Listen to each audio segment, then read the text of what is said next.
Hi, is this Ethan? Yeah, speaking. How can I help you? Oh, beautiful. So, Ethan, this is Ramiro, Pebbles, and Melissa. We're calling you from Hot 96.9, the radio station. Can I explain to you why we're calling? It's actually a good reason. What? Who's this? We're calling you from Hot 96.9, the radio station. We got your number from somebody that wanted us to call you.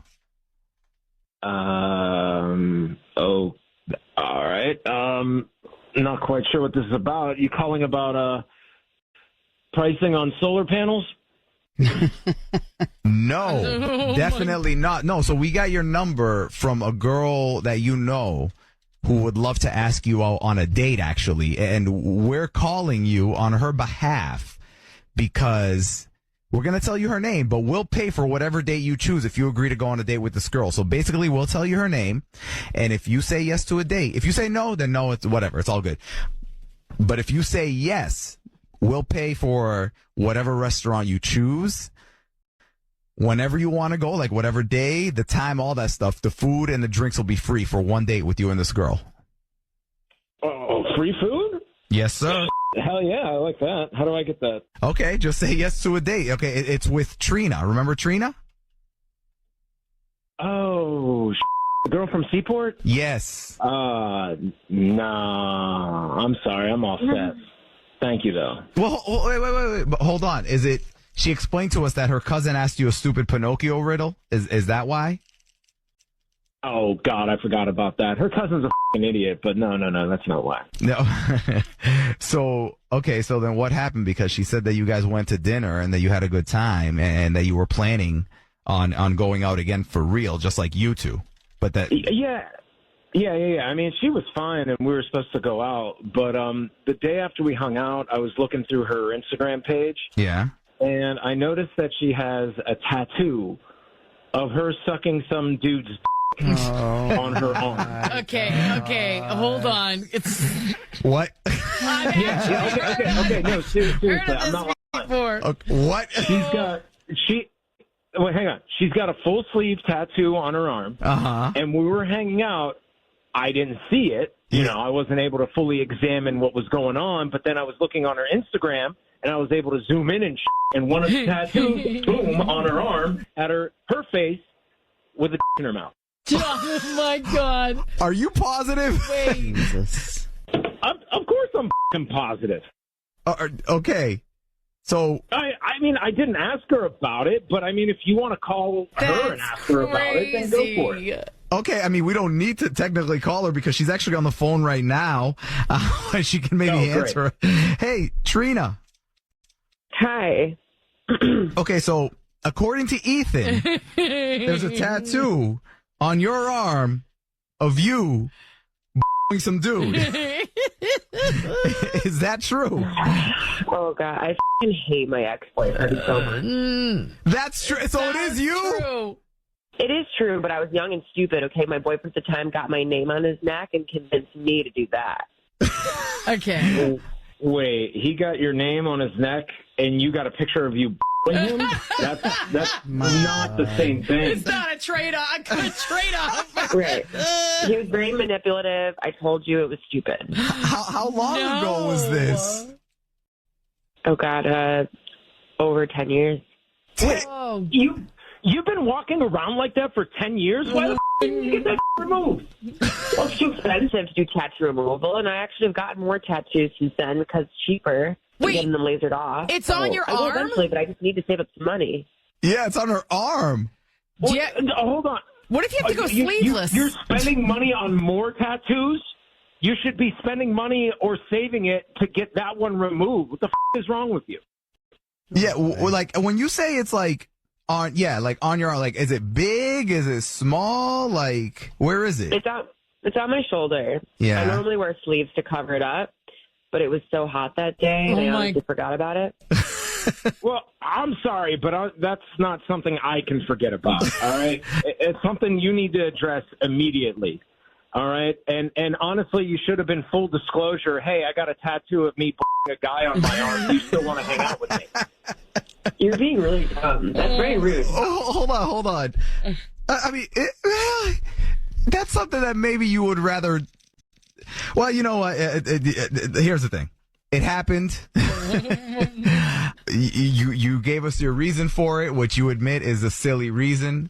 Would you be willing, Ethan, to hang out with her again if she promises to get it removed soon? No, hell no. I don't care how young and stupid you are. You don't let someone convince you to get a tattoo of you sucking their That's too much. Well, then you piece of You too. Well, Can we? Never mind. I don't even want to see it. All right, hey. So that's a no? Okay, I don't think you understand. There is a picture of her face with some guy in her mouth. I don't think that's ever going to be a yes. Today's second date update is brought to you by the bare minimum. What? If more dudes would learn to do just the bare minimum, their dates would go a lot better. You think so? Yes, I do. Wow. And proof of that is Steven, who's on the phone right now. He learned that lesson the hard way. What's up, Steven? How are you guys? Good. You're kicking yourself for not doing the bare minimum, aren't you? Well, yeah, hindsight's 20/20, but I guess so, yeah. Stop preaching that. Women actually like it when guys put in a little effort. That's what I thought, too, until I went out with Erin. Oh, okay. right. So that's her name, Erin? Yeah, I met Erin online and learned that lesson quick. Okay. What did you do for her that backfired so badly? Well, I know I'm not the greatest dater. Like, that's just, I'm not very good at it. Okay. But, I wanted to be a little extra creative. So I picked up Erin at her house, and, she looked beautiful. I thought she was great, and I told her that I had a surprise for her. Okay. Oh, I don't know. See, that's the thing. You want something special, but when you say surprise and internet date together, it usually is going to send up some red flags for women. Yeah, I kind of thought that maybe, but, I thought it'd be fun, just something different instead of just the same old date, just nothing really fun. So I went to the store right before the date on the way there, and I thought it'd be funny if I just picked up, 4 random things and then said, let's just try to incorporate these 4 things, these random things, into our date somehow. That's you got a deck of cards and a keg cup, and you're just let's see how we can get it all work into a date. Yeah, kind of, but I did get a few other different things. So what were the things you got? Because I'm on your side right now. Well, I got a pair of sandals, and then I picked up a big red mug, Clorox bleach, and then I got a toy car. That was the 4th thing I got. How are you going to work those into a date? That was going to be the fun part. Oh, all right. Bleach would have scared me right away. Exactly. I thought he was going to follow it up with duct tape and a shovel are the other 2 things I bought. Thinking about it now, I guess the bleach is kind of weird, huh? Yeah, really weird. Yeah, I thought it was fun. I was like, well, if these things are so different from each other, how are they all going to be able to incorporate? I thought it'd be a fun idea. And what was her reaction to all these things? Well, as soon as she saw that, she said no. No. Right away. She's like, no, I don't want to do that. And she's very clear. She's like, that doesn't sound like something I want to do. So I was like, oh, what do you want to do? I kind of froze up. I had nothing in my mind that would work as a backup plan. So let me get this straight. You could make a date work with bleach, a red mug, sandals, and I can't remember what the other thing was. And you can't make a date work with just hey, let's go somewhere. Yeah, I mean, I don't know. Yeah, I guess not. I just panicked. I had this kind of idea in my mind that this was going to be this adventure date, but it wasn't, and it wasn't going to be that way. What do you guys actually do? She just said, let's just go to a bar and drink and we'll talk.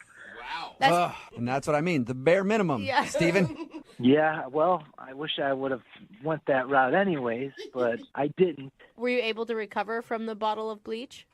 The thing was, it was tough. We got to the bar and talked, and I just kind of never really recovered from it. We just never got in a groove at all. Okay. Really, I was just in my head the whole time, and I couldn't get out of it. And I kind of was going back to just how I fumbled the ball, right away. And I just couldn't get in the groove. It was all on me. I just couldn't recover. I feel like you're being too hard on yourself. I mean, you put in some valiant effort. It sounded like, if she were willing, it could have been a fun experience. Yeah, no, I really don't think she had any fun with me. All right, well, that could have happened. So you're trying to get her on the phone to see if you can get a do-over? Yeah, I did try for a second date, so I did send her flowers the next day. Well, that's nice. And I just said, thanks for coming with me, and I'd love to take you out again. And I did promise her that the second date would be a lot easier and much better. All right. And did you hear anything back from the flowers?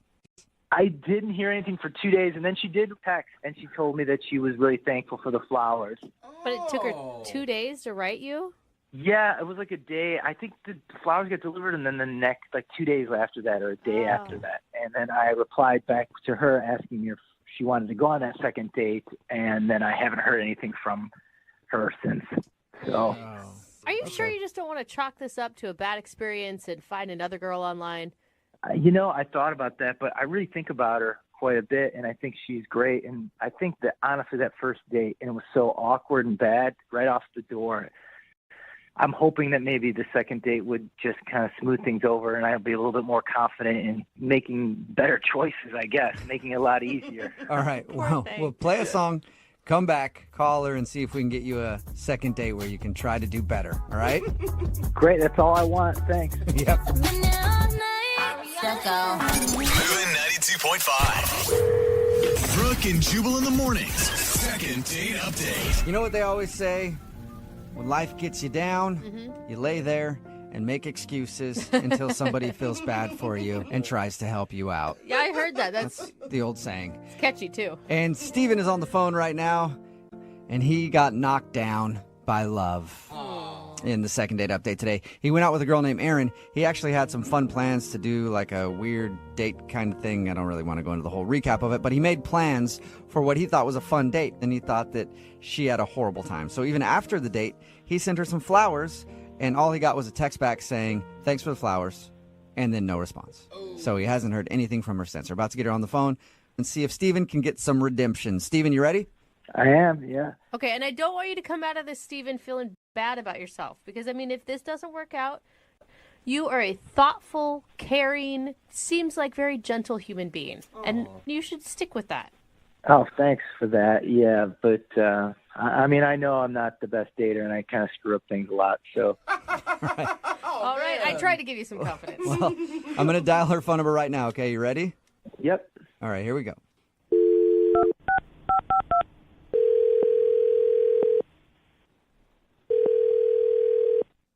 Hello, Hi, can I speak to Erin, please? this is Erin. Who's this? Hey, Erin, this is Jubal from Brooke and Jubal in the Morning. What? Jubal from Brooke and Jubal in the Morning, radio show? Sorry, I'm not familiar. No, you're not? I don't think so. Good, we're off to a great start. So we do a segment on our show that's called the Second Date Update. And we recently got an email from one of our listeners about you. Oh, okay. Who? His name is Steven. Oh, he emailed you guys? Yep, he emailed us, told us a little bit about your date, and said that he really liked you, but now you're not getting back to him. So he thought maybe we could find out what went wrong. Okay. Steven, he's a nice guy. I thought he was cool. You did? You sound so positive about Steven. He's really sweet. Probably the nicest guy I've ever been out with on a date. Whoa. The only thing is he's a little bit down on himself. What? Down on himself? Yeah, I think he's a little bit too down on himself. Well, we talked to him, and he doesn't sound like the most confident guy in the world, or even near the most confident guy in the world. Mm-hmm. And he told us about your date. He said that he had planned some kind of fun date for you guys, and you turned him down instantly and were like, no, I want to go to a bar. Oh, yeah. I felt bad about that. Normally I'd be down for that kind of thing immediately, but I didn't explain. I was kind of hungover from the day before, so I needed to just get back to normal. So that's why I thought, let's go to a bar. Wait, so you weren't freaked out by the bottle of bleach he had, or you didn't think he was an idiot for even thinking about it? I didn't think about the bleach much because I was, like I said, hungover. But I just thought, let's keep it simple because I don't feel well. Let's just get to know each other. Okay. That sounds so nice. Yeah, it does. He said that's the part that really threw him off because he didn't know what to do with that. He said he felt kind of awkward and felt bad that he had tried to plan something that you didn't like. Oh, yeah, he made that very clear. Oh, no. He apologized the entire night, and I kept telling him, no, it's fine. And I even told him that I kind of felt bad for turning it down so abruptly, but he just couldn't let it go the whole date. Whoa. Okay, and did that just kind of get annoying to you? Well, I felt like I kind of had to pick him up, like, no, it's okay. Right. Let's just move on. Yeah, and like one of the most attractive things about a person can be confidence. Yeah, it was just, I couldn't even get to know him because he was beating himself up. It's like, I'm a terrible person. I actually visually picture him punching himself in the face when you say that. I mean, yeah, I think he kind of was inside, and it made me feel kind of bad because I felt like I was doing that to him. Oh, no. Now you guys are just both on this date feeling horrible for him, I guess. You're both feeling bad for him. Yeah, I mean, no matter what I said or did, I just couldn't really get him out of it. I mean, he's got like zero confidence. Like, he went to the bathroom and he was gone so long. Like, I clocked it at 20 minutes before I checked on him. That's not confidence. That's like I don't know, lactose intolerance or something. That's Oh, no. There's another issue there. I went to check on him because I was concerned, just wondering what was up. And he was outside the bathroom saying that there were people in there and that he couldn't, go when there was other guys around. So he was waiting for it to be empty. Shut up. He told you that? He can't Yeah. He can't use a urinal when other people are around? Yeah, I mean, I guess not. I mean, he was just standing outside the door that whole time. Oh my gosh. Did you offer I'll watch the girls' room so you can at least use a private stall? No, luckily some guy came out and he sprinted inside, and I did watch the door for him. He's like, "Can you watch the door for me?" And I was like, "Sure."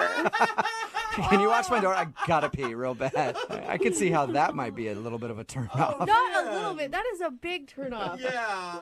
Yeah, I mean, I didn't really even know how to feel. I just kind of stood outside the bathroom and watched for him, and then we finished our date, and yeah, I didn't really know how to feel about him.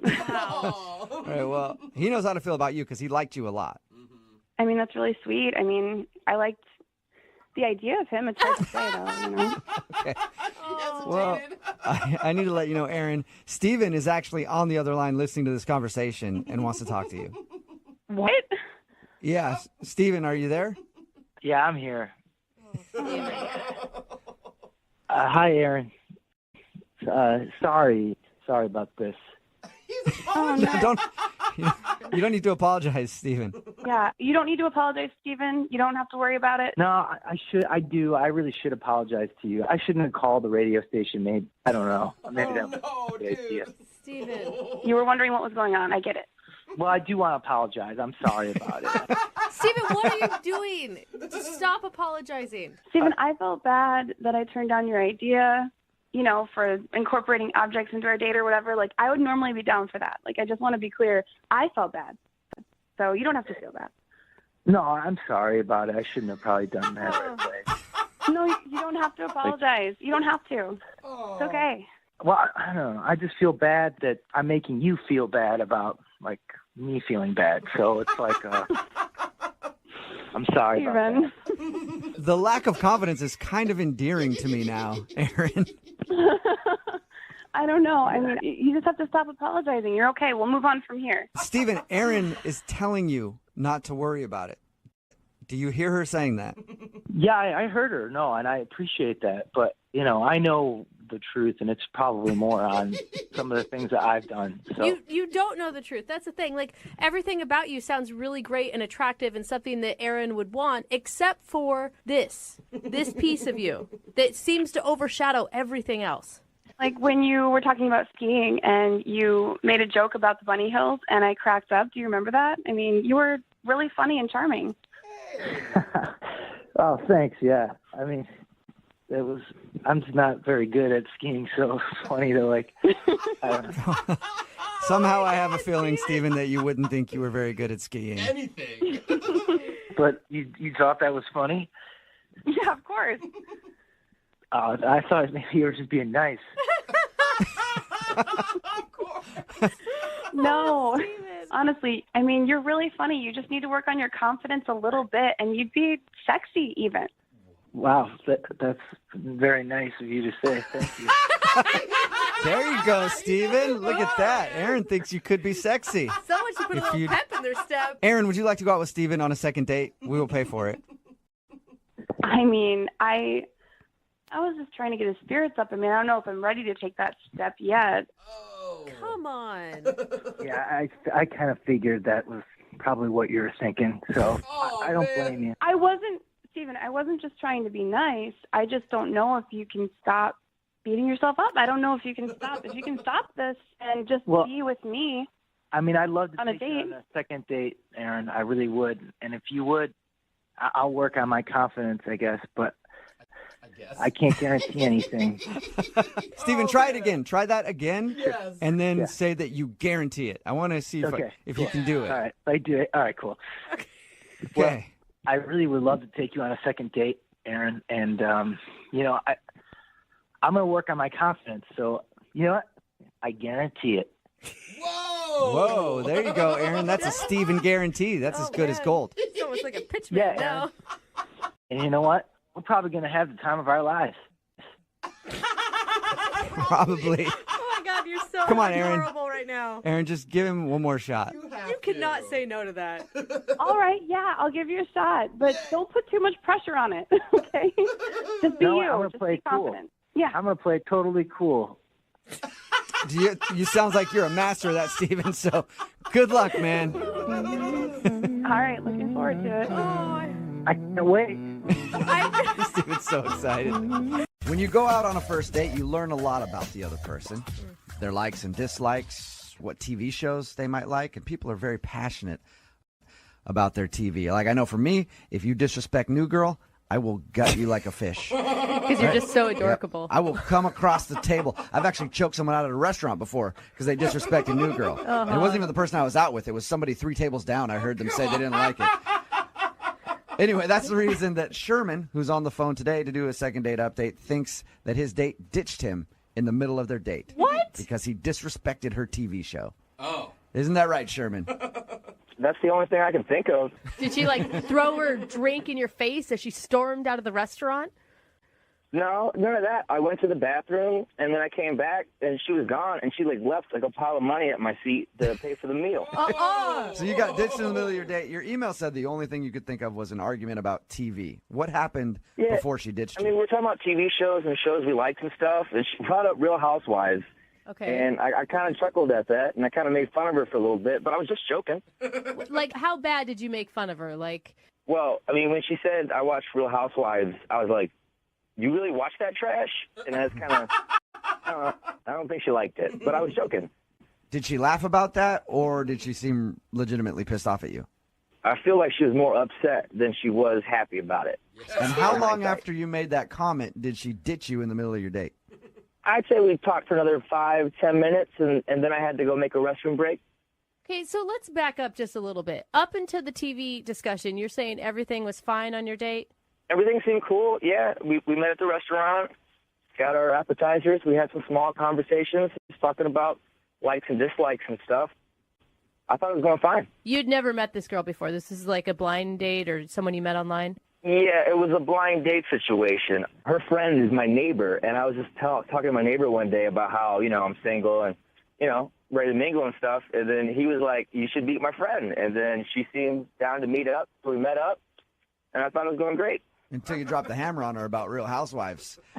So when you got back to the table and you saw a pile of cash sitting there and your date gone, what'd you do? I just kind of sat there and just waited. I thought maybe she went to the valet or maybe she wanted to go on a smoke break or something. And probably 15 minutes in, I realized I got ditched. So did you try to call her or text her or anything? Yeah, I was sending her a text, just, making sure things were cool. And I was like, hey, did I offend you with the housewives thing? It was just a joke. Sending her things like that, but she just hasn't responded back. So you've heard nothing from her other than coming back to the table, finding cash, and no date. Yeah, cash on the seat, and she was gone. Do you actually want to talk to a woman who would be so offended by anyone talking trash about housewives again, though? Well, I don't think she realized I was joking about the housewives thing. I don't mind housewives. It's just, it's cool to hate. It's a fun show to hate on. It is. It's very fun to hate on that. Easy. But do you want to call somebody who ditched you in the middle of a date because of it? Yeah. I mean, she was really cool. She was beautiful. She was smart. We laughed and stuff. I wouldn't mind a second date if it's at all possible. Huh. And I think the housewives thing was the cause, but honestly, I'm not sure. It could have been anything. So I just kind of want to get some closure on this and figure out what exactly, what did I do? Yeah, it would be confusing if somebody left me in the middle of the day. I mean, it's never happened. But if it did happen, it would bother you a lot because you're like, what did I do that was so wrong? She couldn't even handle hanging out with me for another hour until we finished dinner. Yeah, exactly. I want to know exactly what went wrong And, if I can get a second date, great. But if not, I at least want to get some closure on this whole thing. That's understandable. It's just hard for me to believe that anyone who's a fan of Housewives doesn't understand also how ridiculous it is. I think you did something else. I don't think I did anything else, but it's the only thing I could think of right now, like I said. All right, well, let's find out then. We're going to play a song, come back, call her, and get your second date update, all right? All right, sounds good. All right, hold on. Moving 92.5. Brooke and Jubal in the mornings. Second date update. If you're just joining us for today's second date update, Sherman is on the phone with us. He recently went out with a girl named Sarah. While they were at dinner, he got up to use the bathroom, came back, she was gone, there was cash left behind on the table, and that's the last he's heard of her. Tried to text her, call her, and heard nothing back. I do have a question for Sherman before we get her on the phone and find out what went wrong. Sherman, let me ask you this. When you came back to the table and your date was gone, were there any ashes or burn marks anywhere around the table? No, that's what I noticed. Yeah, because I've heard of this happening before. Sometimes people will spontaneously combust. And I'm thinking that might have happened. Oh, my God. And the money just flew out of her pocket from the explosion. Yeah. Right. No, I'm sure she survived. You think she survived? Yeah. I don't know. It's weird. Because you haven't heard anything from her. It's all speculation at this point. She could have combusted and turned into the money. Oh. I've heard of that happening, too. I've never. There's all kinds of things, Sherman. That'd be a good superpower. Yeah. No kidding. The only thing Sherman can think of that went wrong is they got into a little disagreement about the TV show Real Housewives. She said she watches it. He made a joke like, I can't believe you watch that trash. And she seemed legitimately offended. It was shortly after that she left, right? Right. Okay, I'm going to call her right now, get her on the phone, and find out what went wrong. You ready? Appreciate it. Thank you. All right, here we go.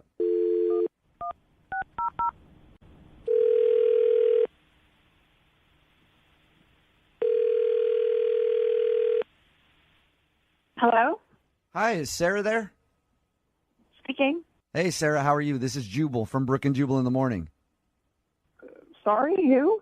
Jubal from Brooke and Jubal in the Morning, the radio show. Nice to why meet you. are you guys calling me? Well, because somebody emailed us about you. Somebody emailed you about me. Yep. Who? His name is Sherman. Sherman? Yep, and you recently went out on a date with him and then Oh, my God. you ditched him in the middle of your date. Oh, my God. I'm sorry. I don't want to talk about that weirdo. What? Wow. Can you just talk to us for a second, please? Because he's wondering why you would ditch him in the middle of the date. He thought it was because he insulted Real Housewives. What? Yeah, he said that you guys were talking at the dinner table, and then you made a comment of how you watched that show, and he said that show's garbage, and then it was after that you left. So that's the only thing you could think of. Oh, my God. That's the only thing you could think of. Yeah. Yeah, I left because of a TV show. That is so stupid. I take it that's not the answer. See, so now would you like to defend yourself and tell us why you left? Yeah. Yeah, I have a very good reason. Okay, what happened? So we're on the date, whatever. We're talking. It's fine. I'm trying to get over the fact that his name's Sherman. It's fine. The Sherm. Whatever. I didn't even think about that being a problem. He gets up to go to the bathroom. Uh-huh.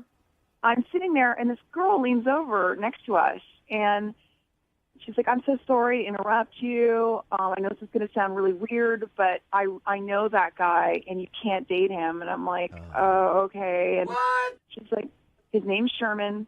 My friend dated him a few years ago, and within a couple of weeks, he slept with her mother. What? Whoa. That is a huge accusation that you just got from a stranger.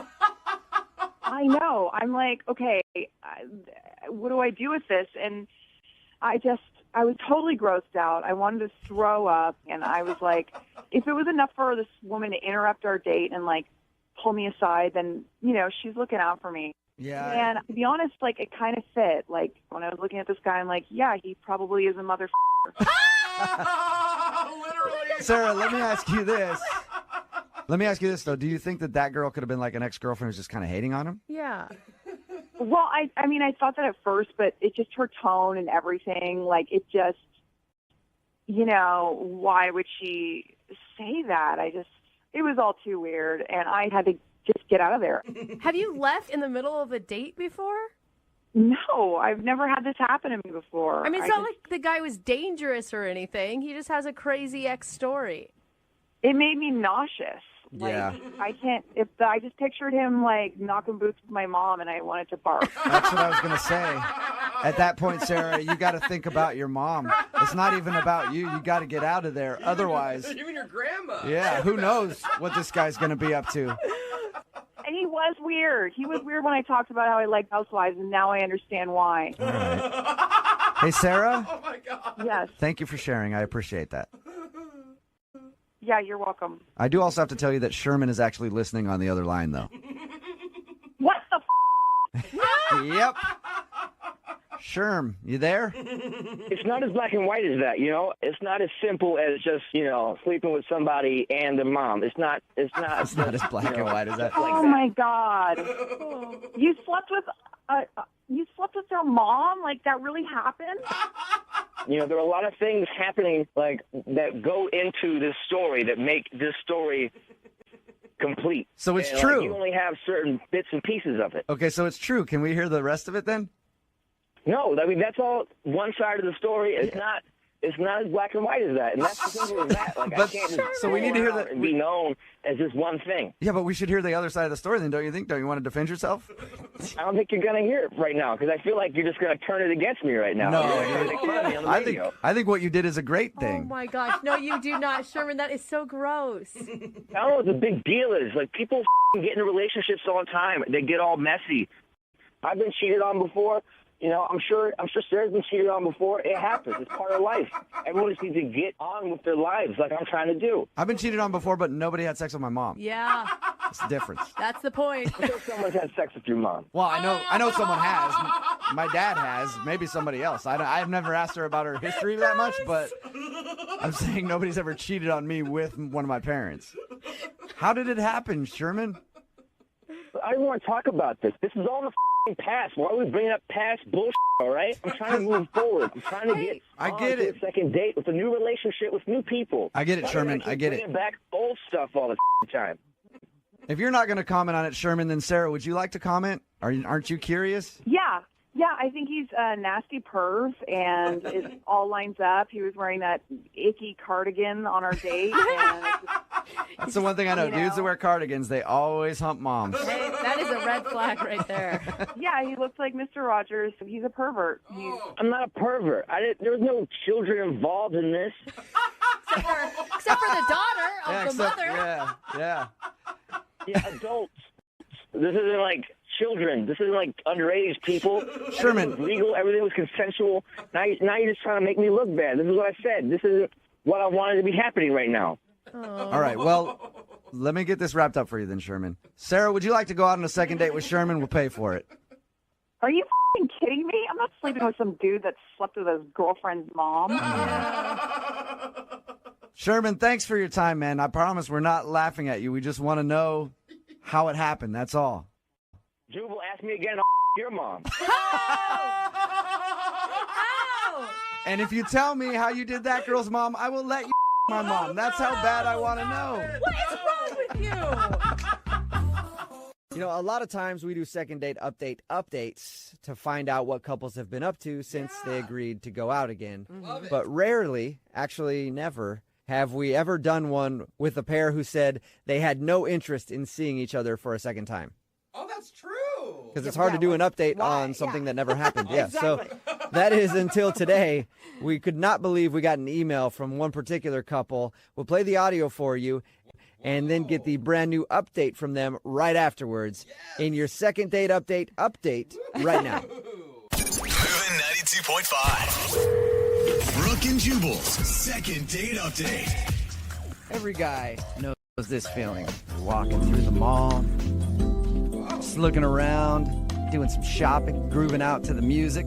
Maybe going to head over to PacSun and pick up some new flip-flops for a vacation you haven't scheduled yet. Who knows, man? It's crazy. You're at the mall, and then you look over there and you're like, oh, hello. Is that a lady? There's probably a lot of them at the mall. So you go up and talk to that attractive lady. Ask her a question, introduce yourself, tell her she looks beautiful. And she doesn't answer you. So you're like, man, she's playing hard to get. So you just keep talking, and you keep talking, and then all of a sudden, security comes and grabs you and takes you out of the store for harassing a mannequin. Oh. That happens to me on a lot of occasions. But apparently, in today's second date update, Kendra is on the phone. A guy came up and approached her in the mall, and Kendra is not a mannequin. Well, that's She good. is a real-life female woman. Because this call would be really awkward if she was. What's up, Kendra? Hi, yes, it's true. I'm not a mannequin. Nice. Yeah. Yeah. So your email said that you met the dude you want to call today at the mall. Yeah. That's impressive. That is like old school style at the mall. Yeah, no online dating. Yeah. So I actually work at the mall. I work at a department store in the perfume section. Oh, okay. Yeah. Wait, how are you meeting men in the perfume section? Well, it's sort of like a combination of perfumes and colognes. They're in the same area. So Oh, okay. I was going to say, if he's buying perfume, do not believe him that it's for his mother. Yeah. No, he came up to me and was asking me about like which cologne he should buy and what I'd recommend. And so I was giving him my thoughts on a few different ones, and he was like, well, what's your favorite one? And Oh, that's a line right there. That is. Yeah, oh yeah. Anytime that I've ever hit on a woman at the mall, that's always what I do. Like, well, what shirt do you like best? Like, Oh my God. do you like the way these fit more? Like, I would just take that as a sign of an indecisive person. No. I had no idea. there's usually an ulterior motive, but they usually never pick up on it. They're like, well, I like that one, but Yeah. honestly, that one shows a little bit of your love handle. So for your body frame, I wouldn't wear it. And they're like, all right. So he asked you what your favorite one is. yeah, and I told him, and then he's like, great, I'll take that one. So after I ring him up, he was like, so I was wondering, if I wear this, will you go out with me? Oh, that's kind of cute. All right. Yeah. That's a good line. And that's when you called mall security. No, I mean, I thought it was really cute. And also it's like the fact that he bought it and then asked me out. You know, Yeah. it's not like he was saying, well, you know, I'm only going to buy this if you go out with me kind of Yeah. thing. Like he already bought it, which was really cool. It would have been funny if you said no and then he returned it right there. Oh, my God. All right, so you guys agreed to go out. When did you actually have a date? Like a few days after that, Okay. yeah, we got dinner. And so, yeah, it was really nice. And he, you know, he wore that cologne and he smelled really good. So, I mean, obviously you're doing a second date update, so you like the guy. Were you pleasantly surprised, though? You'd known him for 2 seconds at your job when you're helping him out buy some cologne, and now you're at dinner with him. I was surprised at like how awesome our chemistry was. We had a really great conversation, and I guess I was really tickled at how we kind of played with each other. And You got a tickle fight at the my restaurant? gosh, yeah, a little play fight. That's what I heard too, Jubal. oh well, no, I mean not physically tickling, but you know, like with our words, you know, just like play jokes back and forth kind of thing. Okay, so it was a lighthearted conversation. Yeah. At one point, I had gotten a little worried because he started off saying, like, hey, you know, I know this is just the first date, but I think I need to come clean about something. Whoa. That's not good. Yeah, That that's got usually not a heavy. good sign. Yeah. And I was like, oh, shoot. Like, did you just come out of prison? Or, like, Yeah. what is this? Yeah. So he's like, I have to admit something. I actually was not interested in buying cologne. I just wanted to talk to you. Oh, okay. I knew it. It just sounded like a line to me. You're So right, wait, dude. does that mean he had been to the department store before and like kind of stalked you a little bit and seen No, you? I don't think so. I mean, I think it's more like he was, I don't know, passing by. Like sometimes like you're walking, you know, through the entrance to get to Okay. another part, and then Yeah. I guess he just saw me and then decided he wanted to talk to me. That's a compliment, right? Yeah. When he said that to me, it was really, I don't know, flattering because he specifically, you know, played this whole act to get to talk to me and ask me out. Go back to your date. What happened? So the date was going so well that we actually ended up sharing, and for me, like this is something that's never happened before. We started talking a little bit about our future together. What? Like Whoa. the What do you two of mean? you, or just in general? Well, okay, so I was talking about my mom, and he was like, oh my God, that sounds just like my mom. And then we started sharing things about our moms, and we were like, oh my God, they're so similar. Like, they would get along so well. And then he was like, Whoa. yeah, it'd be kind of cool if you met my mom. What? Wow. Were you like, I mean, what was your reaction to that?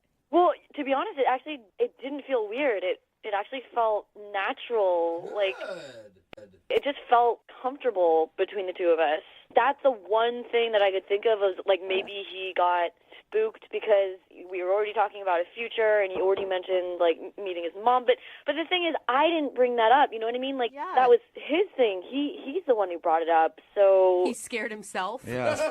I don't know. Like, yeah, I guess scared himself. I don't know. So maybe he read the situation differently than you. Like, you're like, oh, this feels normal, and to him it might have felt awkward. Yeah, I mean, that's the only thing that I can possibly think about. Okay. How did everything end?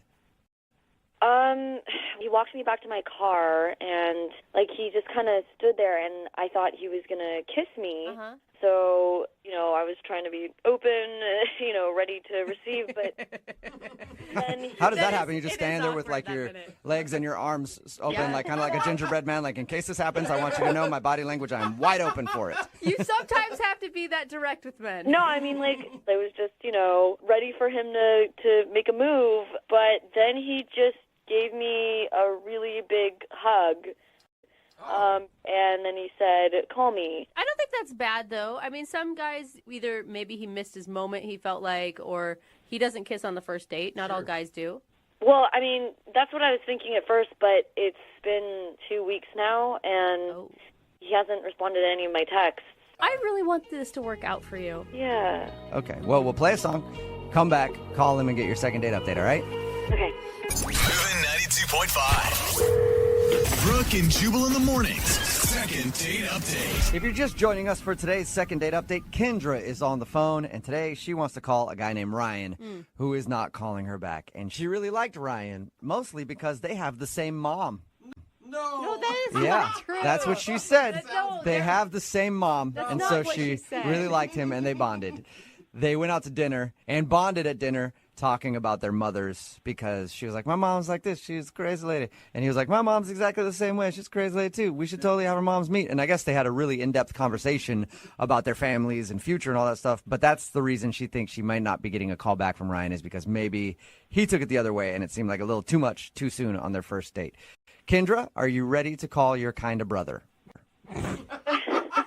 I'm ready to call Ryan. Oh, my All God. right. Well, I'm going to dial his phone number right now, see if we can get him on the phone and find out why he doesn't want to see you again, okay? Okay. Gosh, it sounds mean like that. Why he doesn't want to call you back. All right, here we go.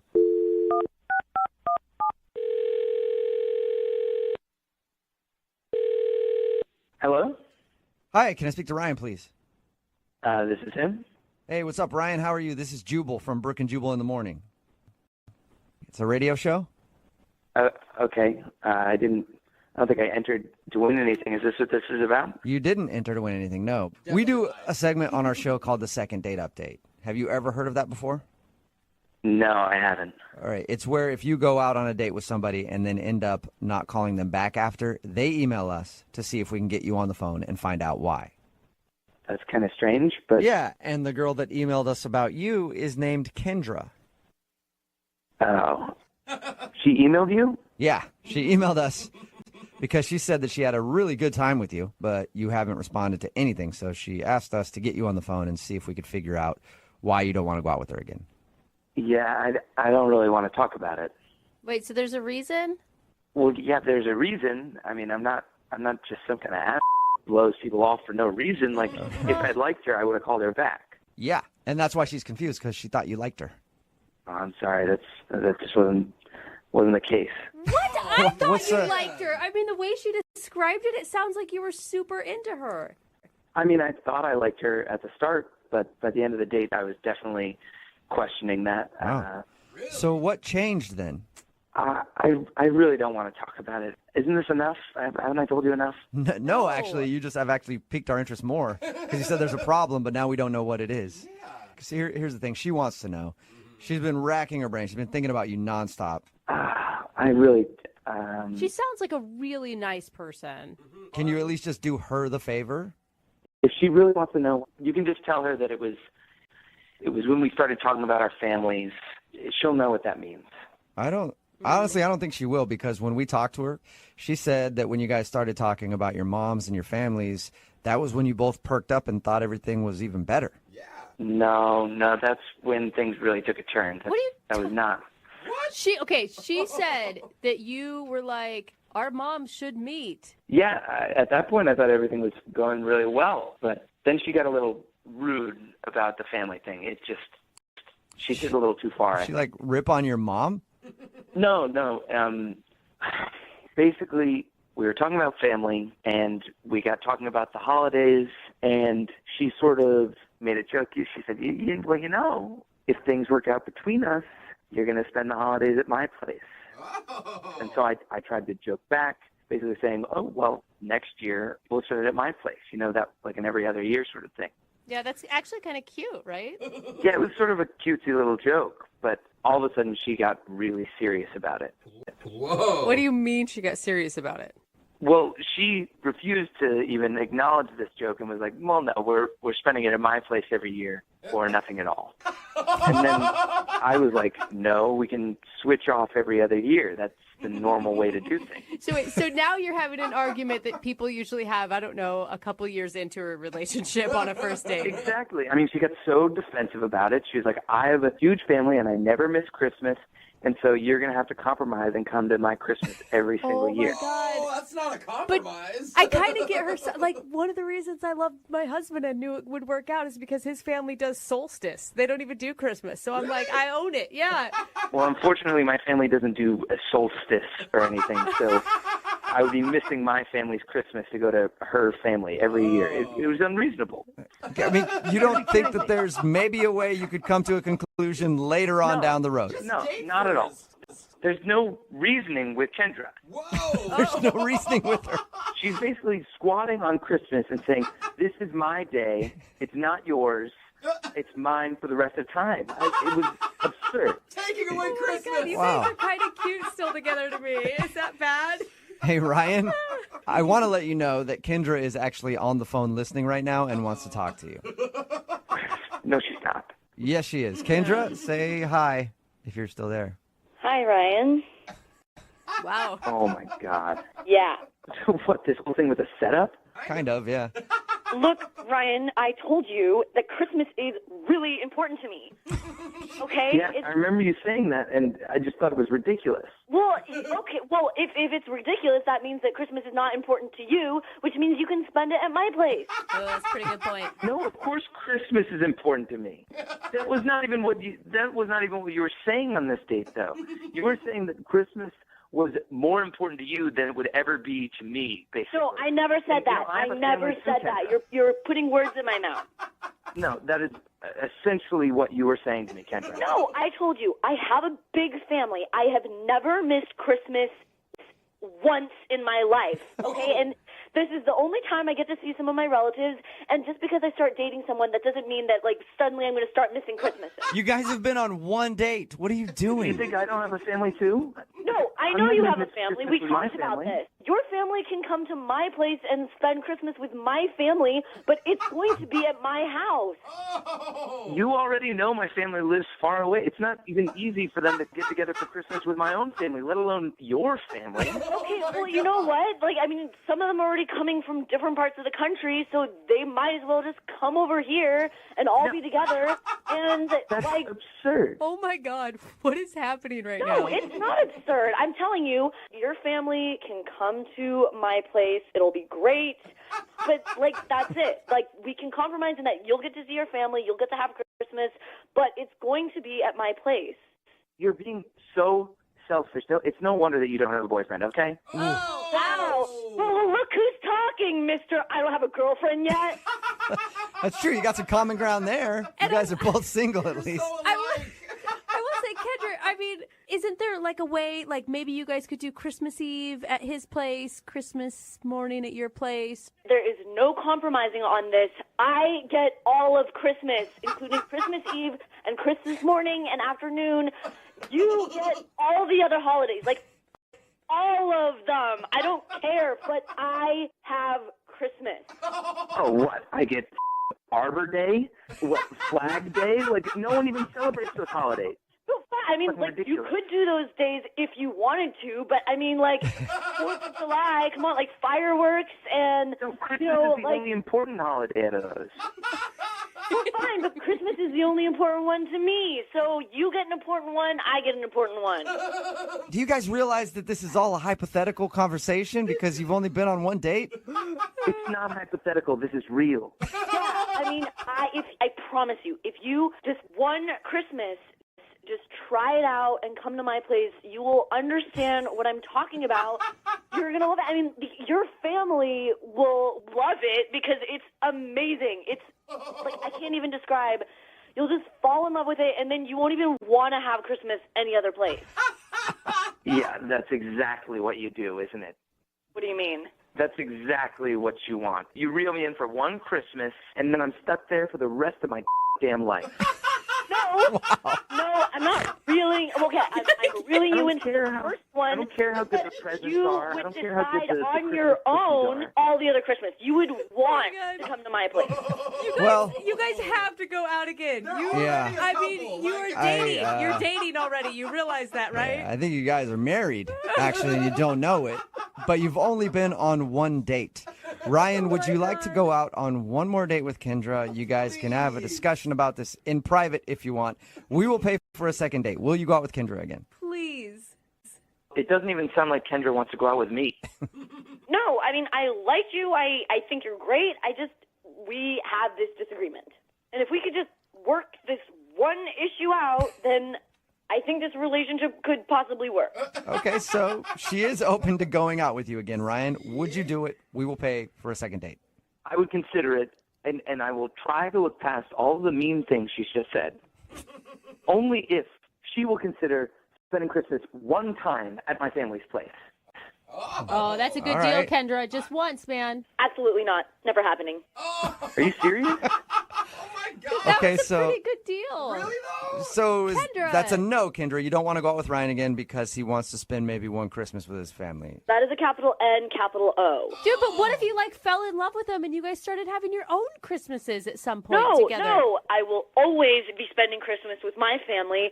Ryan, you and your stupid family can go have your little Christmas together, but I'm not going on a second date with you. Sorry. Are you kidding me? All right, well, I think that's enough for the second date update. I don't know. I don't know what happened, Me but neither. I think it was a second date update. Yeah, it was I'm not sure. close. I feel like I was listening to a married couple argue, but Kendra, sorry you didn't get a second date, but at least. No, I don't care anymore. Okay. Cool. Well, one thing this second date update has taught me is I'm even more thankful now than ever before that I don't talk to my family very much. It's saving me a lot of arguments. Brooke and Jubal in the morning. You just heard a very contentious second date update from last year with Kendra and Ryan. Yes. And believe it or not, they're actually on the phone with us again. Hey! Kendra and Ryan, how are you guys? Doing well. Good. All right. Sounds Well, friendlier. yeah, it sounds a lot friendlier. I need to be honest. When our producer said that you had emailed the show with an update, I thought they were joking. I was like, what's the update? They're still not talking and they still hate each other? But apparently you two had some news that you wanted to share with us. Are you guys together? Yes. Yeah. Believe it or not. Really? Things ended so rough. Yeah. Yeah, no, seriously, actually, after that, I did not have any intention of seeing him again. I was so angry. Really? I couldn't have picked that up on the phone call at all that you were angry. Yeah, she hit it well. Yeah, to be honest, I did not see us really having a future either. Who reached out to who, though? I did, actually. You did? Yeah. Would you just text him a middle finger and then you guys started talking again? No, so, okay, like, when you guys played it on the radio, a lot of my friends and family heard it, and they gave me a really hard time. They were just like, I don't know what you're doing. You guys have incredible chemistry, and you can't agree on one thing, Christmas. And basically, they're just like, you made a major mistake. And even my grandma was like, if you don't marry him, I will. Yeah, because he was really willing to compromise a lot. Yeah, so I reached out to him and I texted him, so are your friends and family giving you a hard time too? And of course, I said yes. And then I told him what my grandma said, and then I was like, so do you want to get a drink and laugh about this together? Dude, I would have thought you were setting me up if I were him. Honestly, it became something that we could talk about. Just the call and how much we were bothered by our friends and family about it. It was like something and to I bond think we realized what my friends and family had seen and what I saw before Christmas was mentioned, which was that, yeah, we are pretty amazing together and we're really great. So what's the new Christmas custody plan? Like, what have you decided on? Oh, boy. Well, basically what we decided was that it would be a coin toss, 50-50. We'd both have even chances every year of having it at our family's place. That's hilarious. All right. And who's going to be doing the coin toss? I am. I'm going to be the one who... Check That's that what I coin, figured. Ryan. Check it. It could be one of those fake ones with two sides. Double-headed coin. Oh, look, it's heads again. My family again. Yeah, we have yet to agree upon who's going to toss the coin. I'm But, sure you said that I could. Uh-oh. Here we go. Hey, look, we don't have time to get into all of this with you guys. We'll let you hash that out on your own. But congratulations for being able to, I guess, find love in your... Yeah, it was weird. Yeah, well, thanks to her grandma, honestly. Yeah, seriously. And, we do some of these second date updates with people who are like, we hear from them later that they're married and stuff like that. I think you two actually have a chance out of all those people at going the distance because you're already like 50 years married at this point, the way you argue. Yeah, I don't know whether that's a compliment or, but I'll take it as well. It's a compliment, yeah. They say that tragedy can bring people together. Yeah. And today's second date update, the people met each other in the most horrific way possible. Oh my gosh. They both had broken iPhones. I know. The humanity. I don't think I can listen to this story. Are you supposed to do when your iPhone breaks and you have no other option than to actually speak to a live person and look them in the eye and have a conversation that isn't text message and doesn't contain emojis? I've never read an email that was scarier than the one that we got for today's second date update, but apparently that's how Eric met the girl that he wants to call today. They met each other while they were getting their iPhones fixed. Wow. Eric, please tell me the iPhone is okay before we get on with this. The iPhone is good. On the other hand, I don't know. Thank God. It's like a saga for the decades. Yeah. So your email said you met her while you guys were getting your iPhones fixed. How'd that happen? Yep, I was just sitting there getting my iPhone fixed, waiting, it was a long wait. And then came this girl, and she was pretty cute. And what's her name? Tony. Tony. Okay. Yeah. And did she immediately sit down next to you, or how'd you approach her? She left the seat open in between us. Oh. Oh, she sat down a seat away from you. You didn't want to get too close. Right. So I was already there, yeah. It is kind of weird when you sit directly next to somebody when there's lots of chairs available. Yeah, there is. I like to do that just because I like the awkwardness of it. But, yeah, how'd you strike up a conversation? I started the conversation with, it's pretty cheesy, but I was like, so you have an iPhone, huh? Me too. Oh, wow. Ooh, cool. Oh, wow. What's the coincidence there? Pretty smooth, right? Yeah, very smooth. Yeah. I'm sure you had to think about that one for a good 20 minutes before you actually started talking to her. Actually, the sad thing is it did take me a while to. You're sitting there, your palms are sweaty. You're like, what's the best opening line? iPhone, huh? You too? Yeah. Oh, God, that's crazy. Hey, it got me in, all right? All right. Dude, how did she even respond to that? It's not a question. It's not even a hello. Well, she answered it, and she said, yes. She's like, yep. All right. Yep, and? Uh-huh. How did you go from that to asking her out on a date? I assume that's what you did. Yeah. Well, we just were talking about how it seemed like how long it was going to take to get our phones back, and I was like, hey, he said this is not going to be done for another 45 minutes to an hour. Do you want to go grab a cup of coffee with me? Oh, okay, so you asked her to coffee right on the spot. How did it go? It went really well. In fact, there was this moment at the beginning of it that I really liked. Okay, well, what was that moment? I asked her when we were having coffee, so tell me something that nobody else knows about you. All All right. And then she'd be like, I like to murder dudes by meeting them at the Apple store when I'm getting my iPhone fixed. Keep it a secret. Yeah. It never got back to me. Oh, okay. Oh, okay, that's good. Because I got a little bit of a furrowed brow and kind of got called out. And she was like, where did you get that question? It sounds like from some dating site or something. It does. It does sound like it's like a how-to dating book. I don't date much, and I was like, you got me. It is. So, you know. Oh, you actually did learn that from some sort of website? So embarrassing. Yeah, but I will say cute that you owned up to it. Yeah, and I really liked that about her. I thought that was kind of hot that she was like calling me out, you know? Yeah. Totally. It was kind of sexy, all right. Real. Did she laugh at you then? Yeah, we had a good little laugh about that. So that, that really was one of the moments. Okay, and how did the rest of coffee go? The coffee was good.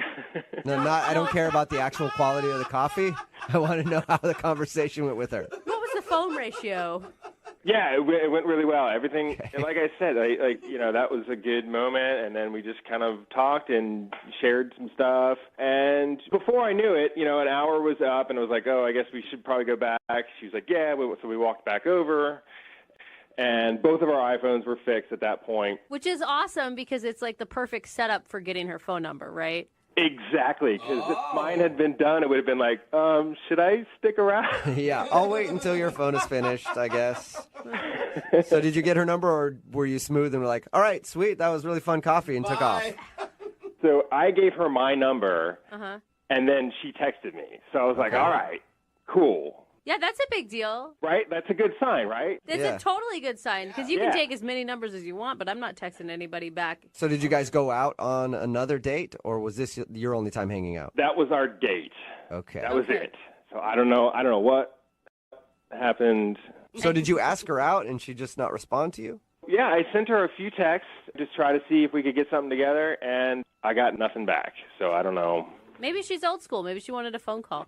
I don't know. Maybe her iPhone broke again. Maybe that's it. Maybe she's it. back there waiting for her iPhone, hoping that she can get your text message. Fingers crossed. Yeah. Yeah, it's just weird. I don't know. It's weird. Okay. Well, we'll play a song, come back, call her, and get your second date update, all right? Okay.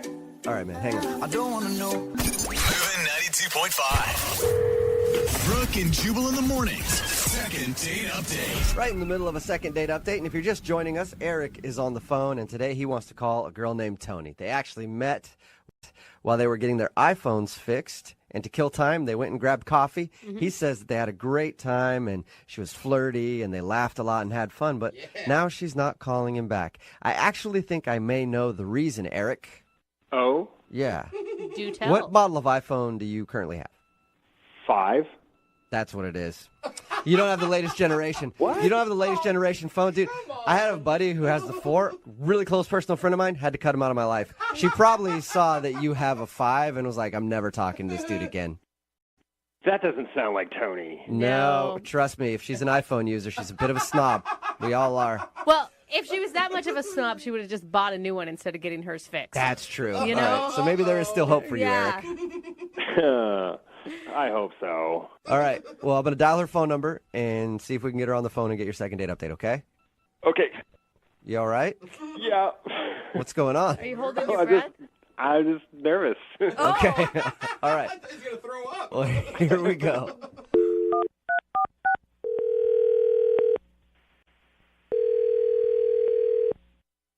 Hello? Hi, can I speak to Tony, please? Yeah, this is her.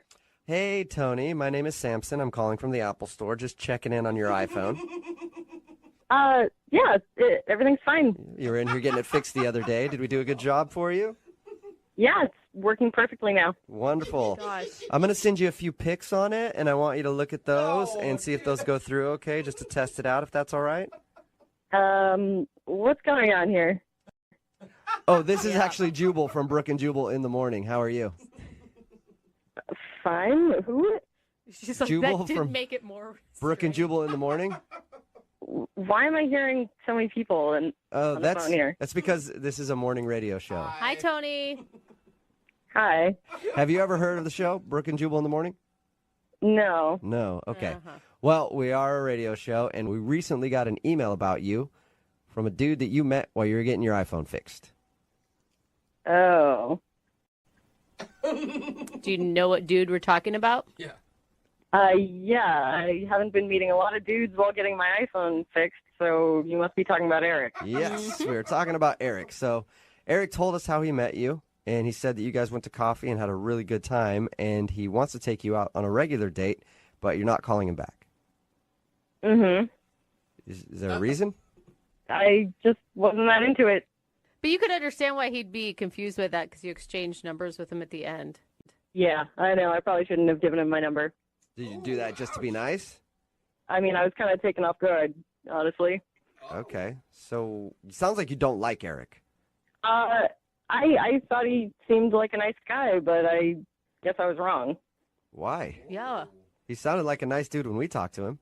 Well, yeah, it sounded like a nice guy when I was talking to him, too, but actions speak louder than words.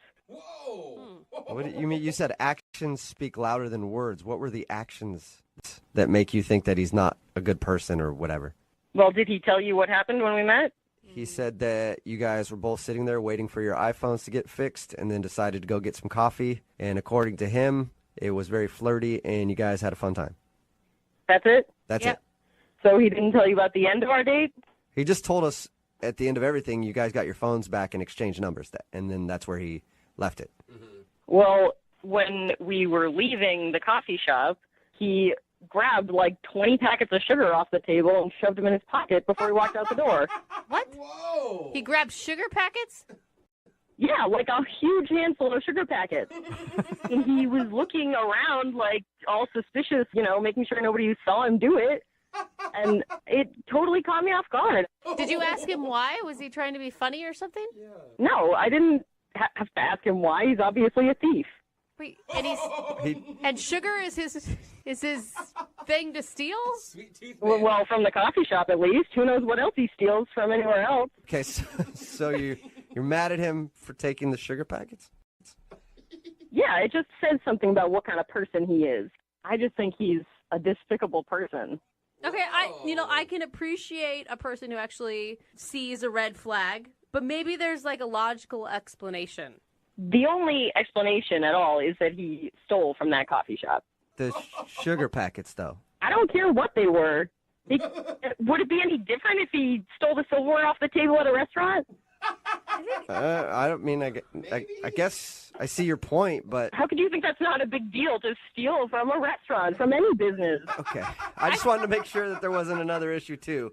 I agree with you, though. It's crazy that he would do that. Well, it is weird. I mean, you got to think, it is weird. If he has the, gall to take 20 packets of sugar in front of you on your first hangout, he's obviously pretty comfortable just taking things. Yeah, it's messed up. You should have seen the smug look on his face. Like he's so proud of himself for stealing 20 sugar packets and saving himself I can't listen to any more of this. Are you kidding me? Are you kidding me? Whoa. Sugar packets. That is what gave you a bad feeling. What is going on?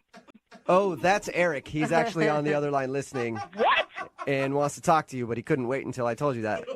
Yeah, I came in because this is ridiculous. Tony, you said you had a bad feeling and that actions speak louder than words. And I was like, did I punch any babies? Come on. What? Oh, wow. You gotta be have kidding. to punch a baby to be a bad person? You said it like it was the worst thing I'd ever done. You'd ever seen anybody do. You are a thief, Eric. Everybody does that. No, not everybody does that. My Meemaw taught me that. Well, your Meemaw must be a pretty bad person, too. She's taught you some pretty terrible habits. My Meemaw was a beautiful woman. Oh, my goodness. You're not speaking of me, Mom. Yeah. But can I just ask, why 20 packets of sugar? What do you use them for? It's Splenda, first off. It's not sugar, right? It's Splenda. Big difference. Yeah. Which I guess is harder to buy yourself. It's more expensive. That doesn't mean you can steal it from someplace like a coffee shop. I pay for the coffee, and I get to take as many Splendas as I want. That's what it's there for. You can do it too. No, you get to use as many Splendas as you want while you're there. Yeah, I mean, she kind of has a good point. Like, if everybody went in and took 20 packets of sugar and Splenda, they'd spend more money on that than the actual coffee. They would refill it. They do. I know. Do you, like, take the rest of the ketchup home after you're done using it there? Do you take home the salt and pepper shakers, too? Use them for your meal, so they're yours now. No, that's different. It's not different. It's not different. How is that different? You are a thief. Either way, you're stealing from the establishment. Wow, Tony, you are angry. Hey, Tony, if you had such a big problem with it, why didn't you say something? We had just met. I didn't feel like it was my responsibility to scold you for stealing. I just can't believe that you're yelling at me for taking packets of Splenda. I can't believe you're not in jail for stealing. Okay, now that's a little extreme. Oh, yeah, they're going to catch me one day. The big criminal, the Splenda bandit. Oh, Yeah, I'm on the lam. I hope they do. Well, before they lock Eric up for life, Tony, would you like to go out on a second date with him? We'll pay for it. No, I would not. Are you sure he's a bad boy? I thought all women like bad boys. No, absolutely not. Eric, your karma's going to catch up to you someday, and I hope it was worth it for all the Splenda. Well, you know what? I don't want to go out on a date with you either because you're crazy. All right. Crazy? You think I'm crazy? Yeah, Tony, hold on. No, I'm not going to hold on. No, Okay. this is absolute bull. I've had enough. Okay, I'm not going to listen to this talking from this degenerate criminal stealing sugar packets. Well, that's All right, and you shouldn't have to. Hello? Eric, are you there? I'm here. Oh, okay, I think she hung up on you. Well, us. Wow. I am super glad that I didn't actually get the date because that got crazier and crazier. Yeah. You know the other crazy part? I've already called the police, and they're headed to your place right now. Brooke and Jubal in the morning. Text message in at 78592 says, that girl would hate me if she saw how many Taco Bell hot sauce packets I have at my house. If you missed today's second date update, Eric wanted to call a girl named Tony. They met while they were getting their iPhones repaired. They went and got coffee. And turns out that he is a thief and a criminal and needs to be locked up because he took some Splenda packets. Come on, like man. 20 Splenda packets. And she called him a thief and all kinds of names, and they agreed to not go out again. Jeez. Hopefully she'll find someone that is a better person to hang out with. And I think, yes, we should definitely call the authorities on that guy and make sure that justice is served. Give him a break. Remember, if you want to do a second date update, all you have to do is email the show, and we will call the person who didn't call you back. You know, sometimes for the second date updates, people are trying to figure out if the person that they met is the love of their life. Yeah. Or sometimes, like Claire, who's on the phone to do a second date update today, sometimes they're just trying to figure out if the person they met is actually married. And that's why they won't go out with them again. Uh-oh. What's up, Claire? Sounds like you've got a bit of a problem. Hi, yeah. Whenever I envision myself being on this segment, I always thought it would be the person calling me and why am I not calling back? So this is super awkward starting out. We always want to be the person on the other end, don't we? Yeah. So things have changed, and I read your email, and it says you think the guy that you went out with might be married? I mean, that's a theory that I have. I have no idea. It's just been a chain of events that have been leading up to this. So there's got to be something else going on because it's just not adding up. Yeah. Do you want the background of it so everyone will know what happened? I don't know Tell us the anything. story. How'd you meet the guy? A few weeks back, me and my girlfriends were at a bar, just drinking, hanging out, and there was a guy that's chilling next to us. So we kind Okay, of just good. I thought you were going to say it was a guy and his wife. And then, no, very single seeming guys. And we just kind of hit it off. I was a little tipsy, but not super drunk or anything. And what did you like about him, in those first moments? To be honest, like at first glance, I'm like, this is who you think of as like the tall, dark, and handsome. He's got to have a girlfriend. But then we start talking, and he's like doing impressions, like Real Housewives stuff, like this random. I was like, this guy's so bizarre, but that's like what I like. Or he has multiple personalities, it sounds like. Exactly. It could be one or the other. So what happened that night? I mean, you guys hung out at the bar for how long? We hung out a few hours. I mean, at the end of the night, we did have a little moment. We had a kiss, just, really quick. You still sound kind of like you have butterflies over it. I know. See, I'm totally that girl right now. Like, I hate this, but I don't know what else to do. Like, none of my friends have any good advice, so I don't know. So was this before or after his wife came to pick him up? No, he left with the guys. Like, they Ubered home. So basically, I gave him my number, and before I get into bed, I get a text, and it's him, and he says something kind of clever and funny, and I'm just going to bed thinking how cute is he? And he already texted me, so I'm just feeling great. Nice. Yeah, because you think this guy's super into you, and you guys are gonna hang out. I'm guessing. Yeah. So then he was traveling out of town with work and stuff. He was super busy, so we're texting a ton. I would text him a picture of my breakfast or some, stupidest stuff. I thought you were gonna say breasts. Yeah, so did I. I was like, whoa. No. I'm like, oh, I That get got a lot that, more but- boring for me, wow, like yeah. a picture of my breakfast. I'm like, oh, it wasn't that hot and heavy then. Oh no, but we did get a little bit, at night. If he was traveling, he'd be like, I'm lonely, and we kind of, I'm just gonna leave it at that. Okay. Wow. Yeah. Okay. All right, so you guys had a text relationship, and then when did he disappear? He didn't quite disappear, but I'm just like, why are you always busy? And one night he's like, okay, I'm in town, let's meet up. So we thought it'd be cute to meet up at the same bar that we had met at. So I'm all excited, and we get there, and he was just kind of acting a little off. I just thought maybe he was jet lagged. He just was being very formal. I mean, maybe he was nervous though, because that's a lot leading up to this one moment where you finally see each other again. Exactly, and it's a little awkward. I mean, no big red flag. I wasn't concerned. I just thought it was a little weird. So we go in, and it's this revolving door thing. He leads me in. I go in first, and he goes in behind me. And the back of my jacket, something happens where it's stuck in the thing, and it jams up. So you got your clothes stuck in the revolving door. Yeah. So it's just super awkward, and I'm kind of laughing it off. But we have to have the people from the restaurant come out, and they did something where they had to help it because he was kind of caught in there too. It was How long were you guys trapped inside the revolving door?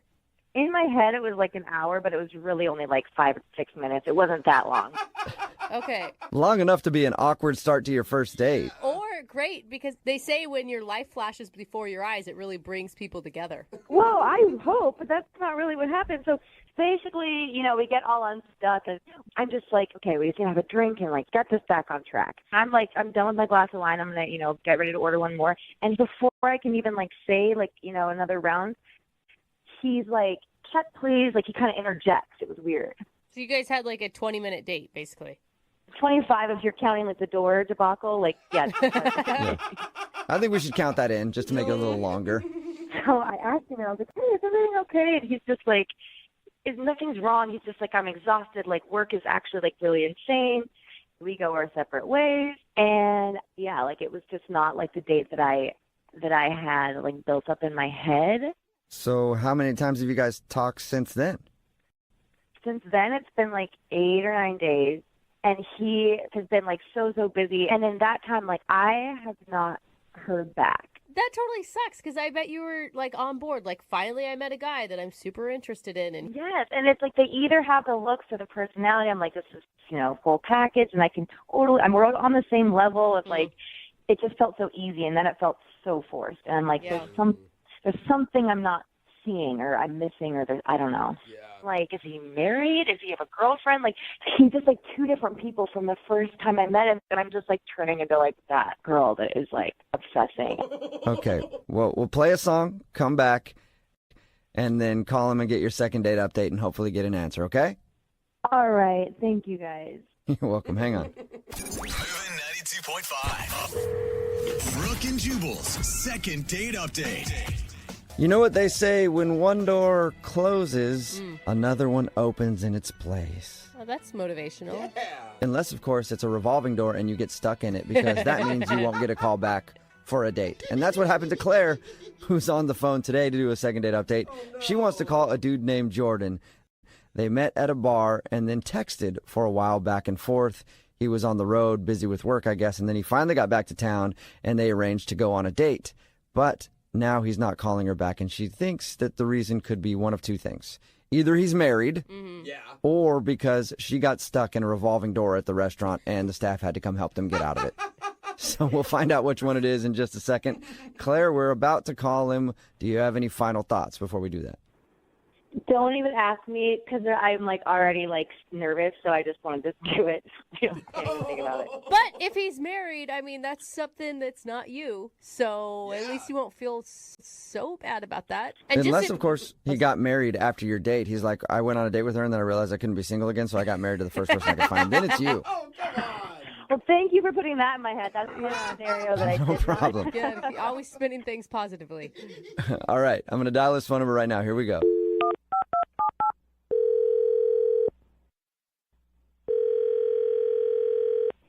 Hello? Hi, can I speak to Jordan, please? Yeah, this is Jordan. Hey, Jordan, how are you? This is Jubal from Brooke and Jubal in the Morning. Sorry, I'm not familiar with what company is Brooke and Jubal.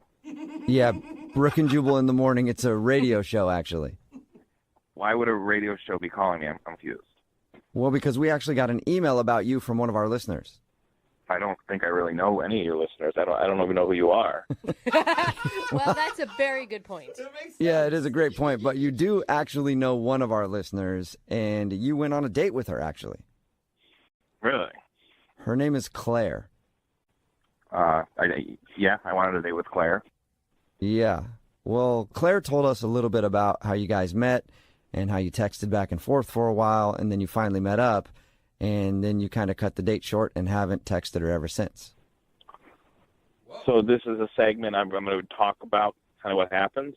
We'd like you to. Claire would also like you to. And people do this? Like they talk about the date, what went wrong to you? Yeah, sometimes. Not all the time, I guess, but Claire really liked you a lot, so she's wondering too. She's like totally clueless.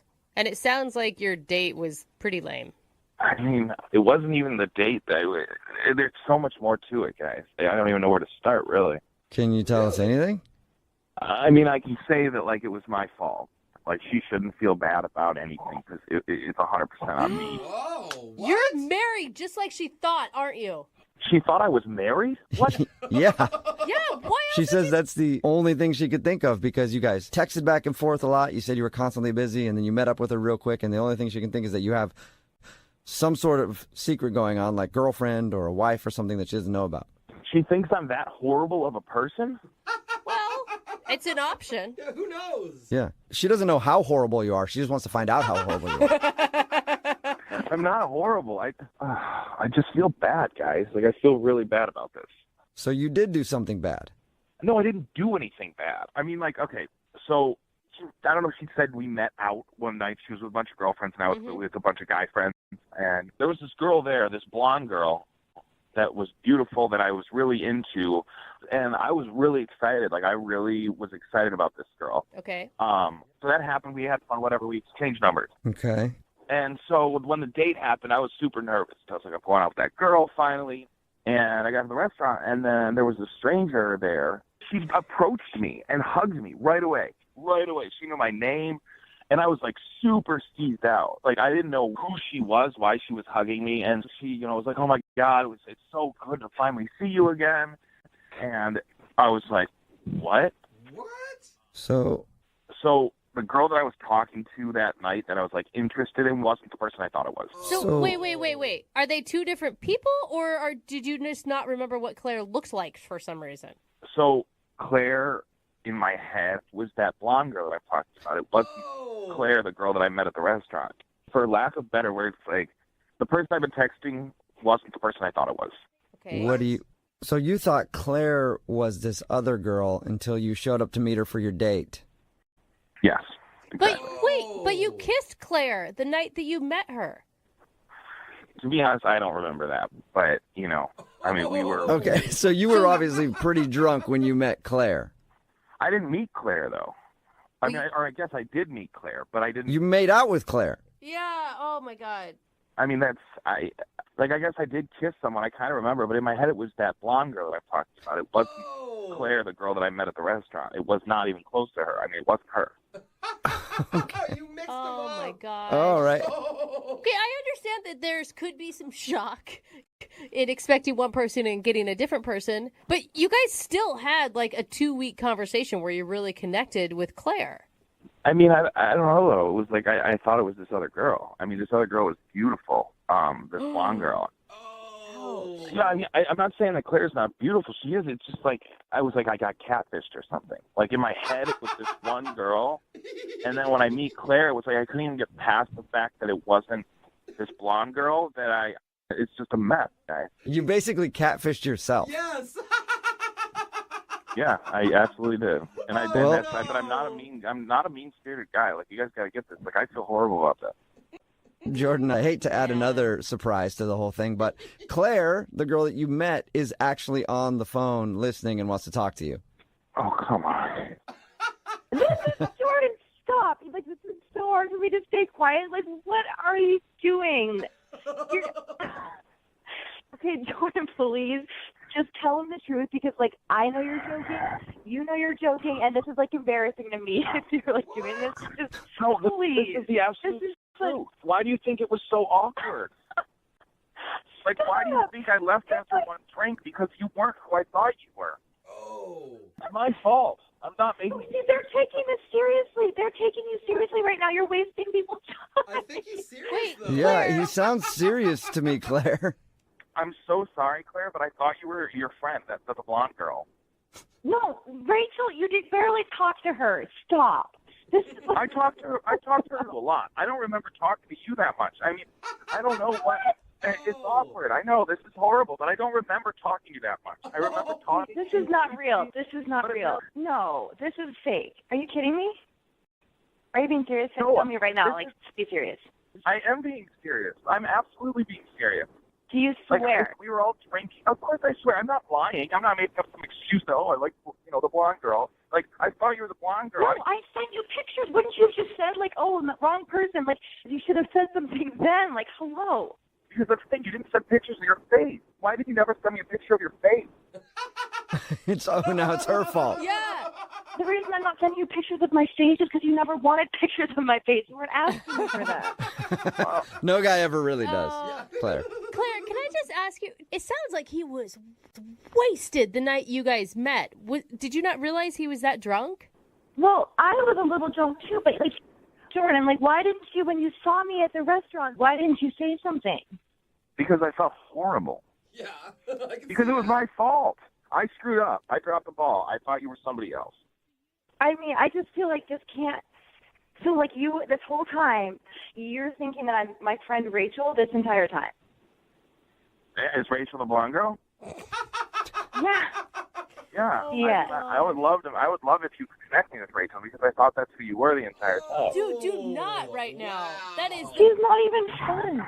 She's not even fun. She's not even fun. Well, that leads me to this question. Jordan, would you like to go out on a second date with Claire? We will pay for it. I really feel like you should. Like, now that the shock is worn off, maybe you can just look at her as Claire and it could actually work out. And all those text conversations, like, that was like me and that was you. So clearly, like, we were laughing and we were joking when you know, it didn't matter what I looked like. Yeah, I mean, I guess we could do a second date. I mean, I think I owe it to you and I think we owe it to ourselves to actually sit down and have, a meal together and see if there's anything there. Wow. Well, I don't want you to do it out of, like, charity. Like, do you want to go out with me? Like, no, I'm not doing it out of charity, but I feel bad. So yeah, sure. Oh, wow. Yeah, I mean, like, that would be great. Yeah. Okay. So congratulations, Claire. You got your second date. Yeah. Obviously not the way that I thought, but that's good. Claire, I'm sorry that whole thing, it went down like that. No, I think it's a good ending overall, so I'm okay with it. Cool. You know what? I usually don't suggest where people go on their second date, but I think you guys should go out on another group thing. Like maybe Claire, bring your friend Rachel, even. Oh my God. Sweet. I can bring some friends. Yeah. Yeah, don't ever hang out with Rachel. Brooke and Jubal in the morning. Text in at 78592 says that was the most romantic second date update I've ever heard. Really? Is it No, the only one? I think they're being sarcastic. Okay. If you missed today's second date update, Claire wanted to call Jordan. They actually met out at a bar, and they'd been texting for a while, but then when they went out on their actual date, he was very short, ended things very quickly, and then wasn't talking to her. We got him on the phone and found out why. The reason was he was super hammered when they met, and he got her number thinking it was her friend's number. So when they were texting back and forth and everything, he thought he was talking to her friend, and then he showed up for the date and didn't recognize Claire, and basically he catfished himself. Yeah. I mean, I could see where it'd be a little shocking when you're expecting a hot blonde and Claire shows up. Not that Claire's not attractive, okay? Not to take that away. It's just, when you're expecting to get sushi and you get a bowl of pasta. Not that the pasta's not good. The pasta's good. It's just not what you thought. Yeah, you just didn't have your mouth ready for the pasta, that's all. So he didn't have his mouth ready for Claire. Okay. And he was... Oh, not really, but... That got weird.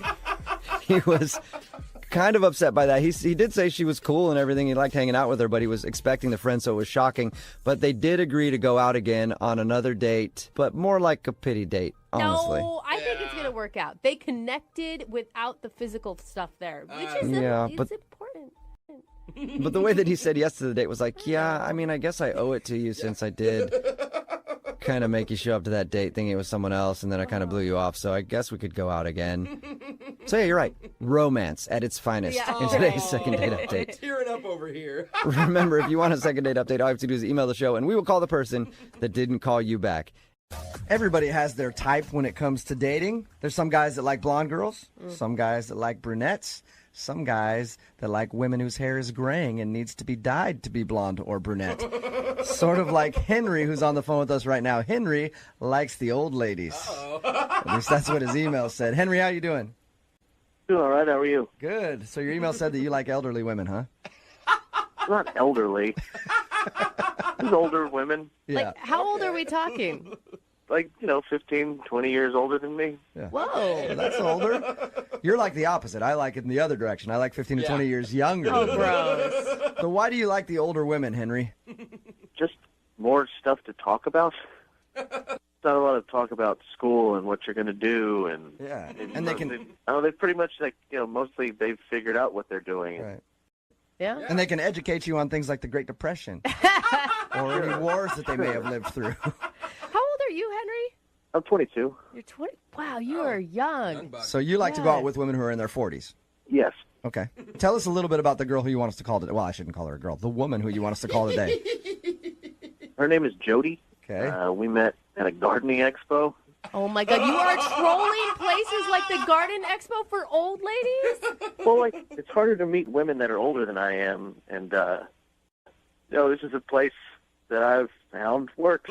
Did you go to the Garden Expo to specifically find a woman, or did you happen to be there hanging out? No, I go there. I don't go there just to, troll for women. But, I mean, I look around and I try to meet people, maybe strike up a conversation, go out, maybe have a romantic time. So how does one hit on somebody at a gardening expo? Take me through that. Well, she was standing there looking at an exhibit, and I saw her. I walked over and said, "Hi, my name's Henry," and she introduced herself, and we started chatting. Okay, and you asked her out right then and there? Not immediately. Okay. We walked around and looked at some different stuff, and then I did ask her if she wanted to go out. And what was her response? Because I just imagine, how old is she again? She's 44. 44. You probably look 22, right? I have a beard. Okay. That gives you a good, 3 extra years. Yeah, but I think that, hey, if I'm 44 and a 22-year-old girl asks me out, I'd be excited about that. I think that women would probably feel the same way. Like, ooh, this little 22-year-old wants a piece of mama. What did she say? She looked flattered, and she gave me her number. Nice. And I told her I'd call her. You got to call her, by the way. Can't text her. You actually have to call her. She's not going to be texting. And it's a landline at her house. That's funny. So what did you guys do when you actually went out? We had some Mexican food. All right. And we had a good time. Had some margaritas. How was the conversation between you two? It was good. We talked about, cooking and stuff, and travel and film. Did the age gap ever like become a issue? Not really. I mean, I kind of am into older stuff anyway, and so it works out. Okay. We went out dancing after dinner. Went to a club. Okay. Cool. Yeah, we got to the club and got some drinks and danced for a long time. It was fun. It was 80s night. They were playing a lot of 80s songs. Music from her youth, at least. Come on. Was there chemistry between you guys? You know, it's funny because I thought she might be uncomfortable because there were so many people so much younger than her there, but she seemed super into it and like just kind of in her element. Yeah, that's what I was going to ask you. If you took her to like a club with it was a bunch of 22-year-olds and then like she was one of the oldest people there, or it was a lot of young, like a lot of people my age, I guess. Okay, and she seemed to enjoy herself. Oh yeah, she may have been having more fun than I was. All right. Had it been like 2 decades since she's been out to a club? I mean, maybe. She seemed to be having a blast and like super excited that this was happening. We're talking about her like she's an 80-year-old woman. know. She's in her 40s. I mean, she's gonna break a hip on the dance floor or something like that. I mean, yeah. All right. So anyway, it seems like you had a good time, and you can't understand why she's not calling you back. Yeah, and it's just hard to meet quality women like this, so I appreciate the help. All right. Well, we'll play a song, come back, call her, and get your second date update. Okay? Okay. All right. Hang on. Moving 92.5. Brooke and Jubal in the mornings. Second date update. If you're just joining us for today's second date update, Henry is on the phone. Henry has very specific taste in ladies. He likes them aged like a fine wine. He likes the old ones. He likes them to be about 20 years older than he is. He's 22, and he wants us to call a girl today who is 44. They ended up meeting at a gardening expo because that's where he goes to meet his women. They ended up going to dinner, out to a club, says that they had a great time and can't figure out why she's not calling him back. And Henry, I never asked you this when I talked to you just a second ago, but I'm curious because I have a buddy who actually does this. He loves to date women that are in their 40s, even 50s, because he says that they're easy. Is that why you do this? No, not at all. No? You didn't even, but he didn't even make a move on her, did you? Like, you guys didn't even kiss at the end of the night. No, we didn't, just other than dancing. Very close.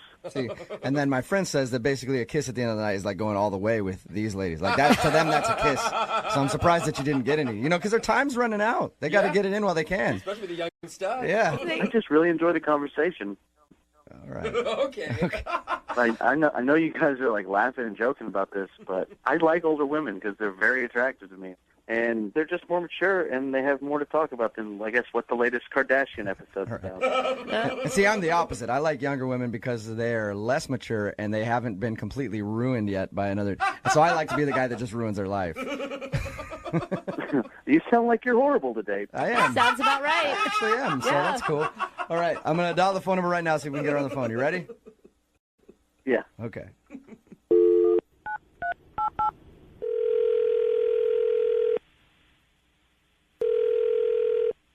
Hello, Hi, can I speak to Jody, please? this is she. Hi, Jody. How are you? This is Jubal from Brooke and Jubal in the Morning. Who? Jubal from Brooke and Jubal in the Morning, the radio show. Okay. Hi.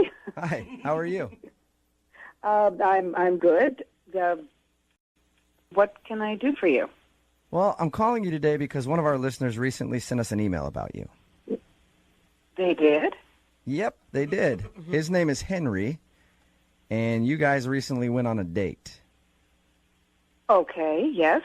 I remember Henry. Okay, well, Henry really enjoyed your time together, and he emailed us because apparently you're not calling him back, and he would love to see you again. So he asked us if we could get you on the phone and find out why. Okay. I think that was good. I don't really understand this, so...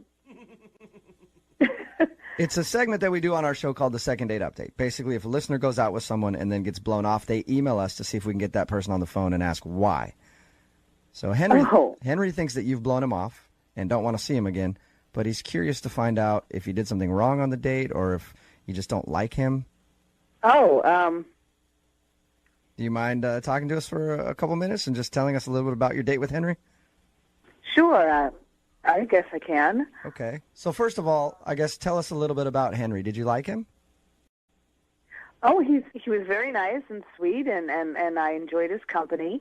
Okay. Were you shocked when he first asked you out on a date? A little, but he was very nice, and we seemed to have some things to talk about. So I went. Were you shocked because of his age difference? He did tell us that he's quite a bit younger than you. Yes, he is, and I was a little uncomfortable telling him my age at first because I didn't know if he thought I was younger than I am. Okay. So when he first started hitting on you, we were like, this kid doesn't know that I'm a lot older than he is. Kind of, yes. Okay. Like I said, he was a very nice man. And But you guys went out and seemed to enjoy yourself, right? I mean, was there something weird that happened in the evening to make you not want to go out with him again?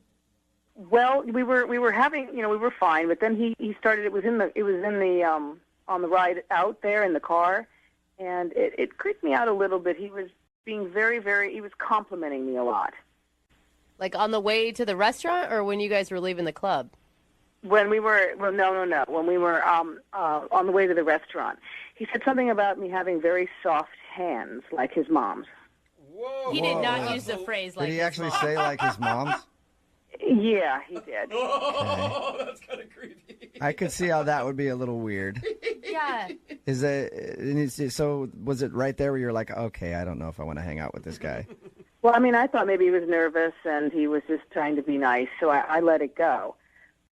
Then he said that I had a really sweet, very calm sort of voice, and then he also said like his mom's.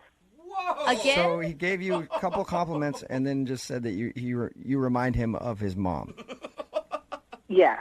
Did you All right, did that's you a little weird. did you approach that at all? Like, hey, do you have mom? I mean, I don't know if you talked about No. mom issues. I mean, I thought he was nervous. Then we had dinner and we had a nice time, and we were drinking. We were at the club and we were on the dance floor and we were grinding, and he was like, "My mom doesn't do this."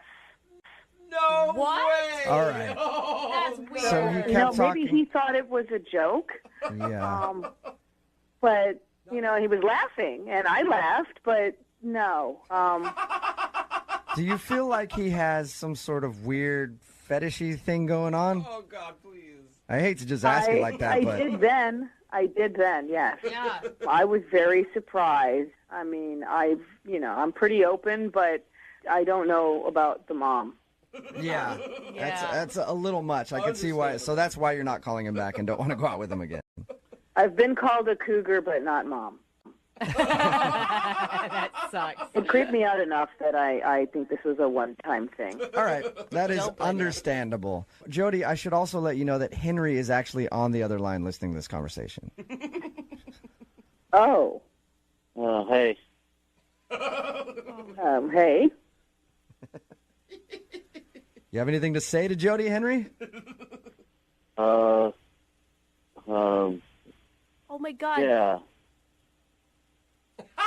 Well, What? say it then, Henry.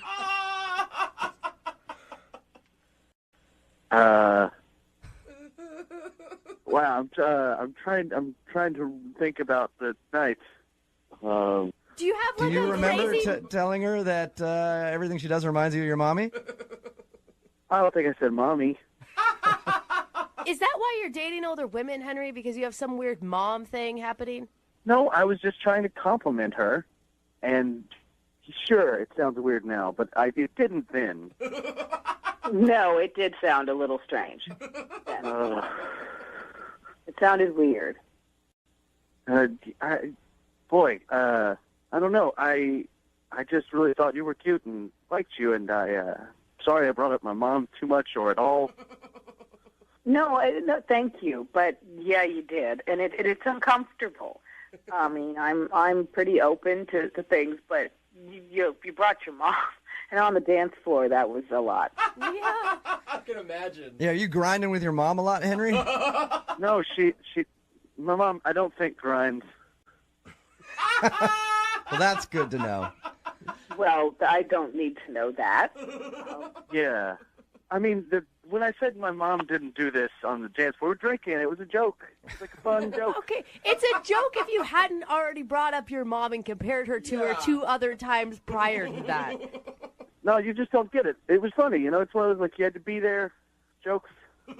Henry, it wasn't funny the first time, the second time, and definitely not the third time. Yeah. Look, Henry, if you're into dating older women like Jody, I don't compare them to your mom. That should be pretty obvious. It should be, like, but how is that not obvious? I mean, you guys just don't understand. It was a joke. all right. Well, Jody, would you like to go out with Henry again? He'd love to take you out on a second date. We will pay for it. No, maybe No? he should go out with his mom. I was going to say, that is so something his mom would have said. I'm sorry, Henry. You didn't get a second date. That's all right. There are plenty more places to meet women I'm interested in. Yeah, like at your mom's house, your parents' house. See, that was funny. Yeah, thanks. I don't understand why dating is so hard for people. Why? Especially now. I feel like the bar has been set so low that really all you need are 3 things to be successful in dating. Really? A pulse, a slight command of whatever language it is that you want to speak on your date, Only slight, and huh? some sort of currency or a working debit card so you can either pay or chip in for the date that you're on, and it should be successful, and you should get a second one. There's already 2 or 3 people that are saying that's too much for I know. me. They're like, I damn, can't- see what I mean? Dating is Yeah. so hard. And Aaron is on the phone right now. Unfortunately for him, his date didn't go very well either. What's up, Aaron? How are you? Hey, Aaron. I'm all right. Hey, yeah, Aaron. So, Aaron, are you talking to yourself or us? I could probably guess why your date didn't go very well. sorry, I'm really nervous. That's okay. Poor thing. My name is not Aaron, but my middle name's Aaron, so we can go by that. How about that? So it's all good, Aaron. You didn't make a mistake there. Cool. All right. Oh, well, my gosh. let's get into it. Aaron, tell us a little bit about the girl you want to call today for a second date update. So yeah, this is Melinda. This is? Are you changing your name now, Aaron, No, Jubal. to Melinda? Just give him a No, break. I was Leave saying him alone. this girl is Melinda. My bad. Oh, I'm sorry. okay. I met Melinda on Tinder a couple weeks ago, and we had a date last week, and it was a little strange, but it went. I thought it was a good date, and now I haven't heard anything back from her yet. Okay. And how was it strange? Well, first off, she had me pick her up, which isn't that bad, but when I got there to her house, her mom answered the door at first, so I was a little confused because, like, it looks like the person in the photos, but Oh, you thought the mom was the Tinder date for a second. yeah, so I kind of flubbed up in the beginning. Oh, no. By hitting on her mom? Yeah, I mean, I thought it was Melinda at first, so I just was like, oh, hey. And I was trying to be nice because I thought maybe, she had just changed the photo or photoshopped it or something. And I was like, well, you look nice. So how long did you hit on her mom before you realized it wasn't her? I mean, maybe 20, 30 seconds, not that long, Okay. And you look nice is a pretty innocent thing to say. Yeah. Does she live with her mom, or was her... I mean, yeah, she lives with her mom, but she's really cute. And, Wait, now I'm confused. The mom or Melinda? well, actually, both of them a little bit, but mostly Melinda. She's definitely the cuter of the two, Okay. So she's a little bit cuter than her mom, but you'd take either one. Yeah, but I mean, I want to be clear. Like, it's Melinda that I'm interested in here, I mean, Got it. when you guys talk to her, I want to make sure this is what I feel might have ruined the date in the first place, so I don't want to end up digging myself a deeper hole. Wait, what do you mean by that? Well, when Melinda walked in and I realized that it was her mother I had been talking to begin with, I made a really bad joke. What was the joke? Oh, no. Well, I looked at her mother and I said, you look so good, I might as well go out with you. What did her mother say? They just kind of looked at each other.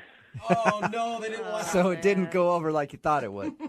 No, I kind of laughed a little bit trying to break the ice, but it didn't really land. Oh, man. So you really started off this date right. Yeah, it wasn't the best start, but then we ended up going out. We saw a movie, and that was good because then I couldn't talk anymore. You're like, let's go somewhere where I don't have to say any words because I clearly keep digging myself in a hole.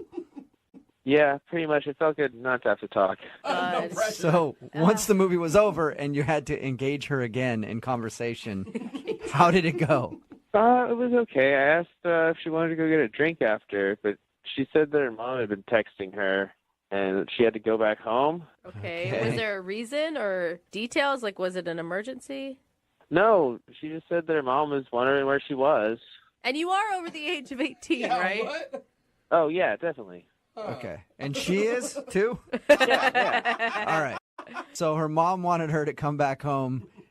No, And then- she didn't say that. She just said that she was wondering where she was. I mean, I thought it was a little strange, too, you know? It's not the best exit. Yeah. Yeah. Because, like, it's kind of apparent. I mean, you picked her up at her mom's house. She's on a date. Yeah, I thought it was fishy, too. You know, I asked to see it, and she wouldn't show it to me. You asked to see the text message? What? Yeah. Okay. You called her on the line? Show That's me. yeah. I don't believe you for 1 second. Show me that text message. If not, I'm going to get drinks with me right now. Dude, no. that is a guy who is definitely struck out on Tinder before. Yeah, I realized that was probably the end of it right there. But Why do you want to call her again? I mean, everything about this date sounds horrible. I mean, I had a good time with her. At what point? You did? When you weren't talking? Yeah, the movie was great. Okay, so everything other than the movie was terrible. Well, I mean, this is my second Tinder date, and the first one looked nothing like the picture. This one, at least, definitely was the right person. I mean, even her mom looked sort of like the person. Okay. And Yeah. and that is a success in today's dating world. At least it was the right person. All right. Oh, my God. I'm going to go out on a limb here and just say you probably didn't kiss at the end of the date. No. No. Okay. Well, here's what we'll do. We'll play a song, come back, call her, and get your second date update, all right? All right, sounds good. Moving 92.5. Brooke and Jubal in the mornings. Second date update. Everybody knows that the key to a woman's heart is through the mommy. No. That's right. Make the mommy like you, and the daughter's gonna like you too. Oh. You Make are the mommy so feel creepy. good, and the daughter's gonna feel good too. Why? No. Oh, my God. Talking about Aaron, who's on the phone to do a second date update right now. He made a very awkward joke about his date's mom, and he thinks that's the reason he's not getting a call back. If you missed the first part, he met a girl on Tinder, showed up at her house, and her mom answered the door. It took him a few minutes to figure out that her mom wasn't her, because he's like, well, I met her on Tinder. Maybe the picture was different or something. Once he finally figured out that it was her mom, he then made the joke of, hey, you're pretty hot. I should probably take you out too. And they didn't find that very funny. So he ended up taking her to a movie, and then after the movie, she said she got a text message from her mom saying that she had to go, and then she left. And that's the last he's heard from her. And we're about to get her on the phone and find out if the mommy joke did him in. Yeah. Aaron, you ready to give her a call? Aaron? Aaron? Aaron? Yeah, hey, I'm ready. All right, What are Aaron. you doing there, Aaron? I was just petting a cat. Aaron, you have a real knack for making everything awkward in your life, don't you? Yeah.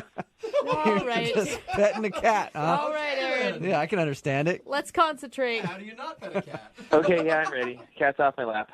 All All right, good. Hey. I'm going to dial her phone number right now and find out why she's not calling you back, okay? Okay, cool. Thanks. All right. All right. I'm going to dial the phone number. Here we go.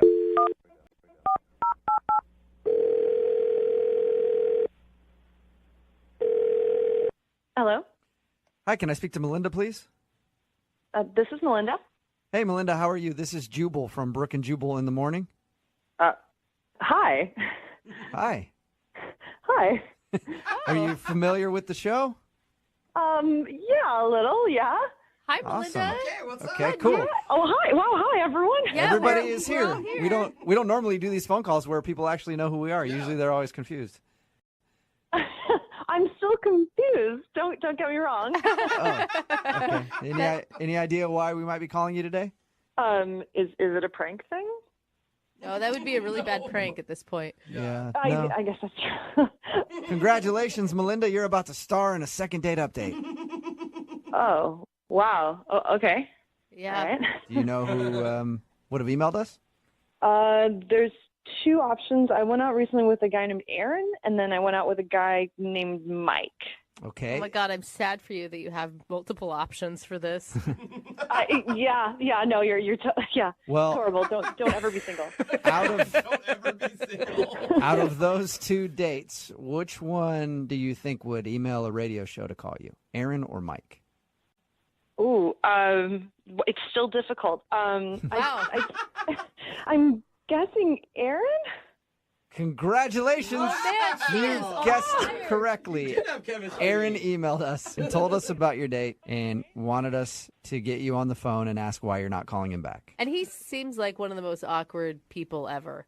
He's quite special. Like he's oh God, he's a very special guy. Like he's not like my special guy, but it was a bit of a weird date. Okay. I mean, even his recap of the dates sounded kind of weird. Oh, what's his take on it? His take on it was that he showed up to your house, and I guess your mom was there. You live with your mom or something? Yeah. Okay. And at first he thought your mom was you. Yeah. Which is, So I he mean, told us about that. an innocent mistake. Yeah, and then he told us about the awkward joke that he made about, hey, you're kind of cute. Maybe I should take you out, too, to your mother.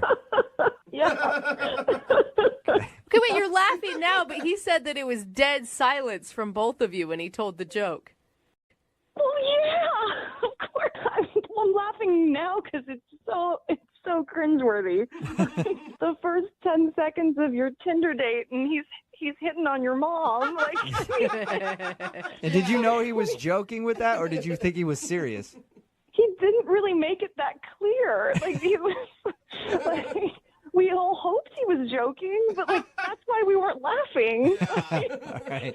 So all that happens, he kind of hits on your mom in front of you, and it's awkward, but you still decided to go out to the movies with him. Why? I thought I'd give him a chance. He didn't seem like a mean guy. He was just really awkward. Okay. But that's not even the weirdest thing that he did. It's not. Really? He upped himself. Yes, he stepped up the game. We were standing in line at the movie theater, and he was so nervous. Like, he turned around and he said, you know, like, that comment that I made about your mom, I didn't really mean it. And I said, I know, I don't want to talk about it ever again. And he was like, no, like, you're my type. And I said, thank you, like, I get it. And he takes out his wallet. He's like, no, I'm going to prove it to you. Like, you're really, really my type. And from his wallet, he takes this folded, like, torn out paper from a magazine, and it's like super worn, like, so it's been there for a while. Okay. And he unfolds it, and it's a picture of like a model in a wedding dress. What? And he goes, see, like, she even looks a little like you. Like, this is like my perfect chick. What? Wait. From the magazine? He pulled out a wedding picture of a girl in a bridal gown and said, you're my type because you look like this woman? Yeah, no, he said, like, this is my perfect chick. You even kind of look like her. I always carried her with me to, like, remind me of what I'm after. And whoa. What did you say? Yeah. I was speechless. Excuse me, I have something to say. Excuse me, I have something to say. Okay, Aaron, we'll get to you now, I guess. What? Oh, Melinda, that's Aaron. He's actually on the other line listening and wants to talk to you. Yeah. Oh my gosh. Yeah, and if you couldn't hear me over your chuckling, I have something to say. You know, okay. I don't normally show that to people. I just pulled it out because I felt like I messed up so bad with your mom and you, and, you know, I wanted to show that, you know, I wasn't interested in your mom. Whoa. Is this for real? Is this really happening? Yes, it is. Okay. I was trying to flatter you. How did you think that would be good? Like, that would work? No, like I said, that's a picture of my perfect chick, and, you know, you look like her, and you're my type, not your mom. That is, like, one of the worst ways I've ever had someone do that. Aaron, do you not get that, like, I don't know, seeing anything in a wedding dress on a first date that's already going pretty poorly is going to maybe backfire? Well, I mean, the wedding dress isn't what's important. That's just a happenstance, you know? I mean, the point is, that's, like, the perfect girl for me, and Melinda sort of looks like her, and that's the point. Okay. That is so weird, man. Oh, thank you. Yeah. So now you guys know why I didn't call him back. No, I still don't get it. I think that was a very nice compliment. Jubal loves when you Yeah. pull out wedding scrapbook material. How long have you had this picture in your wallet, Aaron? It's like 3 years. Dude, Aaron!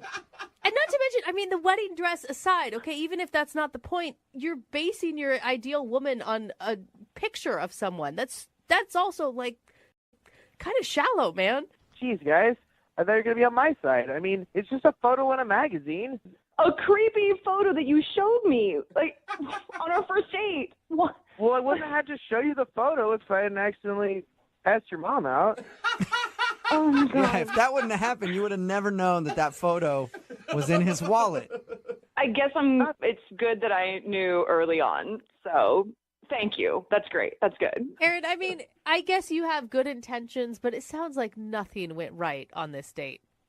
No, well, you guys are forgetting about how great the movie was. That's true. Oh, right. You did say earlier that you really liked the movie you guys saw. Well, in that case, Oh, my God. Melinda, would you like to go out with Aaron one more time? We will pay for a second. No. You didn't even let me finish. Yeah. We'll pay for it. No, I'm No? good. Thanks. You are his dream girl, you know. Actually, she isn't really my dream girl. My dream girl is in the photo for the magazine in my wall. Oh! Okay. Oh, my gosh. You kind of Yeah, sort that's of a definite no on look that like date, his dream yeah. girl. All right, well. Brooke and Jubal in the morning.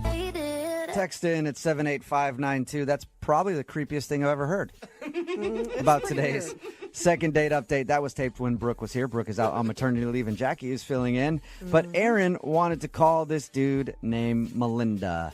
He thought that she wasn't calling him back because he had talked a little too much about how her mom was hot because he picked her up from her house and her mom answered the door. But that wasn't what the reason was. The reason was because in his wallet, he kept a picture of a beautiful woman in a wedding dress. Yes. And he kept showing it to her and talking about it because that's his dream girl.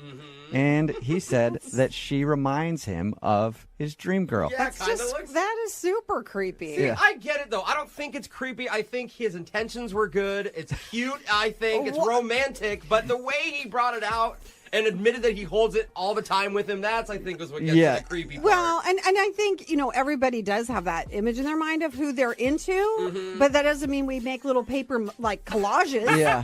Okay, that's when you kind of cross over into creepy. If he keeps that in his wallet, I'd hate to see his wall at home, Right? his shrine to whoever this woman is. All right, remember, if you want to do a second date update, all you have to do is email the show, and we will call the person who didn't call you back. Tori is on the phone with us for a second date update right now. Tori, how are you? Good. How are you guys doing? Good. Thank you for your email. Now, I'm going to ask you to get into your date and tell us all about that, but I also am going to ask you, why do you even want to call this guy back? Because he sounds like a weirdo to me. I'm just going to get that out of the way. The guy that you want us to call today sounds strange just by reading your email. I don't even know why you want to call him back. No. He's not weird. He's not. You're sure about that? Because the way that you described the situation in your email sounds very odd to me. Before we get into what I think is weird, why don't you just tell us about your date a little bit? Where'd you meet this guy? I met him online. There's a dating website, and we were talking for a while. What about his dating profile? You're like, yeah, this guy. I don't know. He seemed cute, and we chatted for a little bit, and he had an amazing smile, and he had these ice blue eyes. So what'd you guys do for your date? We went out for drinks, but the bar closed early, so I suggested we go back to my place and chill, and we bought some cheap wine, and we made popcorn, and we ended up watching YouTube videos on my couch. Nice. Did you have a plan when you invited him back to your place? No, it was going well, had good conversation, and I just wanted to continue it, and it seemed like the easy thing to do. This is where the weird part comes in for me. Okay, yeah. It's not so much during your date, at least the way you described it in your email, and maybe there's something else that I don't know about, but you said that you and him kind of got into an argument about where he was going to sleep because he was drunk and didn't want to go home. Oh, Tori. And he apparently wanted to sleep in your roommate's bed really bad? What? Yeah. With your roommate? No, my roommate was gone, so he just really wanted to sleep in her bed. See, that's what's weird to me. Yeah. And maybe you made it clear that he wasn't going to sleep in your bed, which is fine. I mean, I would have left at that point. But I mean, the couch was an option. There were other options for him to sleep, but he was insistent on wanting to sleep in your roommate's bed?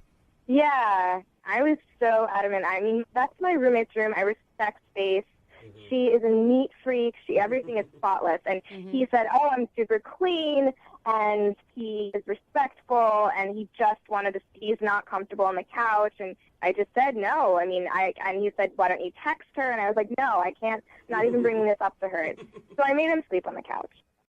I don't like to sleep in any stranger's bed. Yeah. I don't know where their sheets are. I don't know who they've had in their bed. You know what I mean? Like, I would rather sleep on your couch. I mean, he had been drinking. I don't know if he would have done the same thing if he hadn't been drinking. Why didn't he just take a cab home? You know, at that time, it might just be easier to crash, wake up refreshed, and, you know, he had more sleep. I don't know. Basically, you guys were drunk, and it seemed like the best option instead of getting a cab Yeah. home. Maybe he was hoping that if he slept there, you would come in and wake him up. Yeah. You know what I mean? Yeah, you know what I mean. All right, so he slept on the couch, and did you guys talk the next morning? He just left. By the time I woke up, he was gone. Have you heard anything else from him since that night? No, I tried to call him once, and it's been a week and a half since I called him, and he never responded. Okay, so and you only called that one time? Yeah, I only called that one time. Okay. From the way he was acting at the end of your date, I'm surprised you want to call this dude back. But no, but the rest of the date was really, really fun. Except for the fact that he wanted to sleep in your roommate's bed really bad. Yeah, no, it was amazing. It was an amazing date. I wouldn't have suggested he come back, and I was excited. That's weird. Okay, well, we're going to play a song, come back, see if we can get him on the phone, and get your second date update, okay? Okay. All right, hang on. Moving 92.5. Brooke and Jubal in the mornings. Second date update. We're talking to Tori right now. She just told us about her first date with a guy named Luke. They met online. They had a good time. Nothing really crazy happened except when they were back at her place and it was time for bed, he was insistent that he stay in her roommate's bed. They had like a little bit of an argument about it. He ended up sleeping on the couch because she wouldn't let him sleep in the roommate's bed. The roommate was out of town, and I guess he was like, no, it's fine. Let me sleep in there. I want to sleep in the roommate's bed. I just think it's really weird that a guy would insist and argue with you to the point where you actually, you know, had to be like, no, sleep on the couch. You're not sleeping in my roommate's bed. I think a lot of this was just him being drunk. Okay. Well, I'm going to dial the phone right now, see if we can get him on the phone and get your second date update. Are you ready? Yeah. All right, here we go.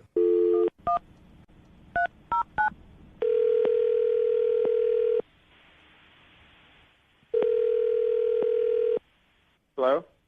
Hi, I was looking for Luke. Yeah, this is Luke. Luke, how are you? This is Jubal from Brooke and Jubal in the Morning. What? This is Jubal from Brooke and Jubal in the Morning, the radio show. I think you might have the wrong number. No, I'm pretty sure I have the right number. My name is Jubal. Jubal? Yes, Jubal if you want to Google it or follow me on Twitter, whatever you can. We're calling from a radio show because you recently went out on a date with one of our listeners, and they asked us to call you. I know it's weird. Okay, yeah. I'm sorry, this feels like a joke. Here, Luke, I'll explain to you, okay? So you recently went out with a girl named Tori who listens to our show, and she emailed us and asked us to see if we could get you on the phone and find out if something went wrong on your date or if you just didn't like Tori and you don't want to go out with her again. Okay, what exactly did she tell you? She just told us that you guys met online, went out to the bars, ended up going back to her house after, drank a little bit, and went to bed, and she woke up the next morning and you were gone. And she's tried to call you, but you haven't responded to anything, and it's been like a week and a half. So, And that's all she said? yeah, that's it. Is there something else? She didn't talk about her dog? She did not talk about her dog. We just talked about her date with you. We didn't even have any idea she had a dog. Yeah. Yes, no, she has a little piece of dog. No! Hey. So you and the dog get along well. You don't like her dog, okay? Wow. So, No, her dog bit me. oh, the dog bit you. What? She has a little dog, and the dog bit me, and I was bleeding, and she didn't care, and I went to the Oh, that was going to be deal my with it. question. Did she see the dog bite you? Yeah, she saw it. She's just rude. Okay, so she didn't apologize for it? Or punish the dog. She didn't do anything. She just sat there like it was normal. You were kind of drunk, right? Did you do anything to the dog? Did you provoke it in any way? I pet it. I touched it like you do with a dog. And then it bit you. Okay. And then it bit me. But Luke, you can't blame her for her dog biting you. I don't know, but if she's not training the dog properly. She could at least say, I'm sorry, or Yeah. something. I would Okay. be mortified if my dog bit someone. So that's why you don't want to go out with her again, because her dog bit you and she didn't apologize. Yeah, and on top of that, she wouldn't let me sleep in her roommate's bed. She made me sleep on the couch, and she's a Oh, man. That seems She a see, little according to her, all right. According to her, you guys had a great time other than the fact that you got into a little bit of an argument about sleeping in her roommate's bed, which, by the way, I think is kind of strange, Luke. But other than Well, that, it's she not says... strange. I mean, what else am I going to do? All right, well, other than that, she says you guys had a great time. You obviously feel the opposite. Yeah, she's rude. You can tell her I said that. Okay. And I don't want to see her again. All right. So what else do you need? Well, I do have one more thing, Luke, before I let you go. I appreciate you being honest with us. I'm sorry that you had to put up with Tori's rudeness. Oof. Normally, I wouldn't take that from a listener of ours being rude to somebody, but Okay, what? I need to tell you that Tori is actually on the other line. What? Yeah, hi. I'm sorry. I'm going to go. I don't want to do this. No, hang on, Luke. Luke, at least talk to Tori. Talk to her about what? We'll talk to her about how you feel that she's rude. Maybe, you know. Get off your chest. You're rude. You're rude. Pull your dog. I'm a teacup Pomeranian. Your dog bit me. You didn't apologize. Yeah, That's yeah, fucking man. weird and rude. I warned you to not wave the popcorn in Shia's face, but you did it, so you got what you deserved. Whatever. It doesn't matter. Your dog bit me and you didn't apologize, and so I'm not interested. You need to get a muzzle for that thing. No, I What- think you need a muzzle. What kind of dog did you say it was, Tori? It's a teacup Pomeranian. It's a tiny little dog. Yeah, it's Luke, literally like 5 pounds, not even. Luke, that thing couldn't have done that much damage. Really? I was bleeding. I don't know what else to say. You made it sound like she had a Rottweiler. It's a tiny dog, and it did not break the skin. I'm sorry. I did not see you bleeding all over my floor. I was bleeding. You're blind. You were bleeding? Are you? No, I'm not. I'm Are you? sorry. This is a tiny dog. How tall are you? You're acting like it bit your arm off. Don't be a. Oh, jeez. All right. I have nothing to say to you. You're a f***ing your dog. Whoa. I don't Wow, wanna see you really? again. Yes. Wow. Tori, Sorry if you think I'm rude, but then you wanted to sleep in my roommate's bed. I mean, if someone Right. is not offering. Okay. The bottom line here is you're rude. I had a terrible night. Obviously, you think we had a good one, and I just don't want to ever see you again. This is intense. Clearly, I was wrong, and clearly you are as weird as everyone thought you were. Okay, you Hey. have no idea. Everyone was Clearly. asking me, why are you calling this guy? Yeah, and then you know what? They were right. They Hey, were Luke. right. Luke, I appreciate. Don't go anywhere yet. I still have one more thing to ask you, and I will let you go. Okay? Fine. Hurry up. All right. I just want to ask if you would go out with Tori on a second date. We'll pay for it. Luke, Is that a real question? come on, man. I'll pay for it. One more chance. All right. There you go, Luke. Pretty clear answer. Hey, Tori. Wow, Tori. You got your answer. Apparently, Luke thought you were the rudest person on the planet. I feel like he was extremely pushy, and I was just being courteous. And Okay. Yeah, at the beginning of this phone call, Tori, you're like, you he's were the so best nice. guy ever. I love him. No, I mean, this is totally different. I had a good time with him, but now, I mean, talking about my dog like this, I mean, he's I don't date and he's an ass. You still kind of want to call him, though, don't you, Tori? No. Oh, no. Oh, no. I'll let my dog meet him again. Carolyn is on the phone today to do a second date update, and in her email, she says she thinks she might be a bad person Whoa. for wanting to do this second date update. Really? I don't really know what that means, but Carolyn, why do you think you'd be a bad person for wanting this second date update? Well, because I don't really like him that much. What? Why would you be doing that, Carolyn? This is why your dating life is bad. No. Yes, maybe. You're probably right. Because there could be something really cool involved. What do you mean? Like, I'm guessing you're not talking about emotions. Not romantic ones. Okay, well, before we get into all that and the reason you think you're a bad person, what's the guy's name? Rob. Wow, you even say it like you don't like him. And where did you meet Rob? Robert, we got set up through friends, so. Okay, and were you as disappointed in Robert the first time you saw him as you are now?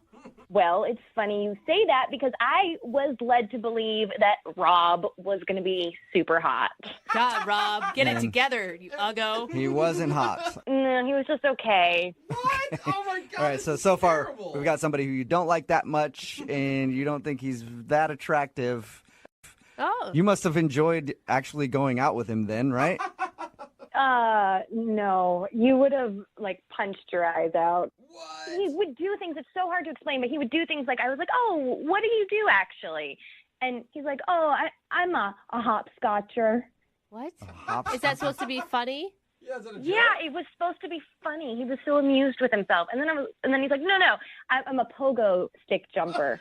Oh, wow. He just, 10 minutes of him, not saying what he did, but just saying really stupid stuff that I just had to smile at. Did he ever actually say what he did for a living? Yeah, he did say, and I don't even remember. It was really boring. It was some business. So wait, your dating life is in such a state that you want to call someone who's not calling you back who you find boring, ugly, and obnoxious. I never said ugly. I said he was just okay.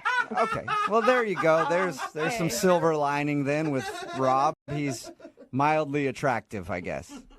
That's being generous. Okay. Right. Well, then why call him to go out again?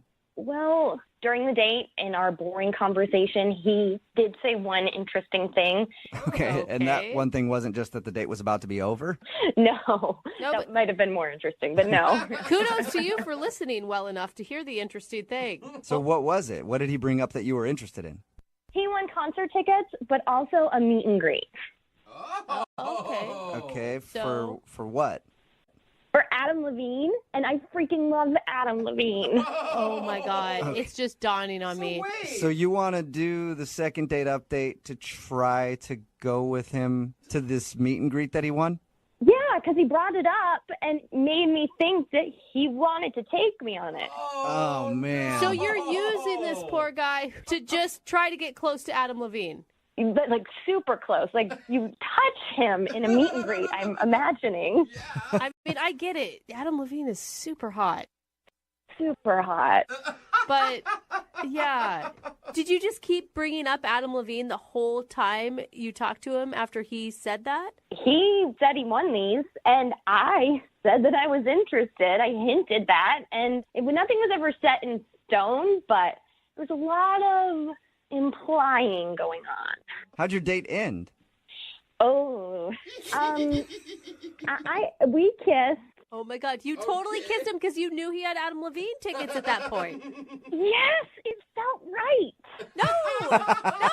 It felt so right, so romantic. Shouldn't have. You are kind of a bad person for this. You're right. I knew it, but I still want it so bad. Okay. Well, how long has it been since your date with this dude? So it's only been a couple days, but the concert is coming up soon, so I'm getting nervous. Okay. So you want to do a second date update after only a couple days or whatever it is? I got to secure the date. I got to block it out. So why do you think he hasn't called you back already?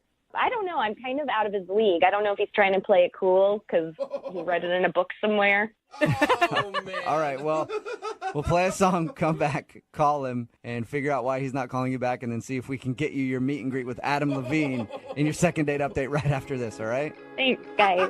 Moving 92.5. Brooke and Jubal in the mornings. Second date update. If you're just joining us for today's second date update, Carolyn is on the phone, and today she wants to try to get a second date with Adam Levine from Maroon 5. That's essentially I know it. Sounds weird, but she actually went out with this guy named Rob, who she didn't like very much. was bored on the date, thought that he wasn't that attractive, and what else didn't she like about him? Just all around, didn't really like him very much. But one thing she liked. the one thing she did like is that he has some sort of meet and greet tickets with Adam Levine, and so she wants to do a second date update to hopefully go out with him again so she can be the lucky person who accompanies him. And you know what, Carolyn? I don't even think we need to call Rob. Rob's just kind of the middleman in this whole thing. Because, you know, I work in radio. I actually happen to have Adam Levine's number. I can just call him for you right now. Do not. Oh, shut up. Don't listen to him. Yeah, believe him. You want me just to call him right now instead? Yes. Okay. Yeah, no, I have no idea how to contact that man. Oh. Sorry. He's way hotter than I am. Okay, I know we're doing a lot of jokes about this and it's funny, but does anyone think that this is morally wrong to lead some guy on and make him think that a girl likes him just so this woman can meet Adam Levine? It is, but I kind of want to see what happens. Yeah, and if it was anybody other than Adam Levine, maybe, because he is just so hot. Who cares? Morals go out the window when it comes to him. I don't feel good about this. All right, Carolyn, are you ready to give Rob a call? Yes, All let's right. do this. Here we go. Oh, I hope God. he doesn't answer.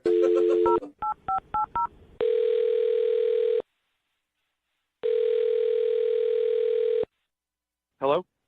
Hi, I was looking for Rob. This is Rob. Hey, Rob, this is Jubal from Brooke and Jubal in the Morning. How are you? Okay. Okay. What's up? How you doing? Good. You say you're with a radio show? Yes, it's called Brooke and Jubal in the Morning. Never heard of it. That's okay. Thanks for A lot of not people who listening. haven't heard of it, but one of our listeners did email us about you, and that's why we're calling today. Me? Yeah. Your name's Rob, right? Yeah, this is Rob. Okay. Is this the Rob that recently went out with a girl named Carolyn? Yeah. Okay. Super weird. Yeah, I went out with a girl named Caroline. Yeah, and Carolyn emailed us to see if we could get you on the phone. Huh. It's something that we do on the show called a second date update. So Carolyn is wondering why you haven't called her yet for another date. I mean, it seems like a real personal thing.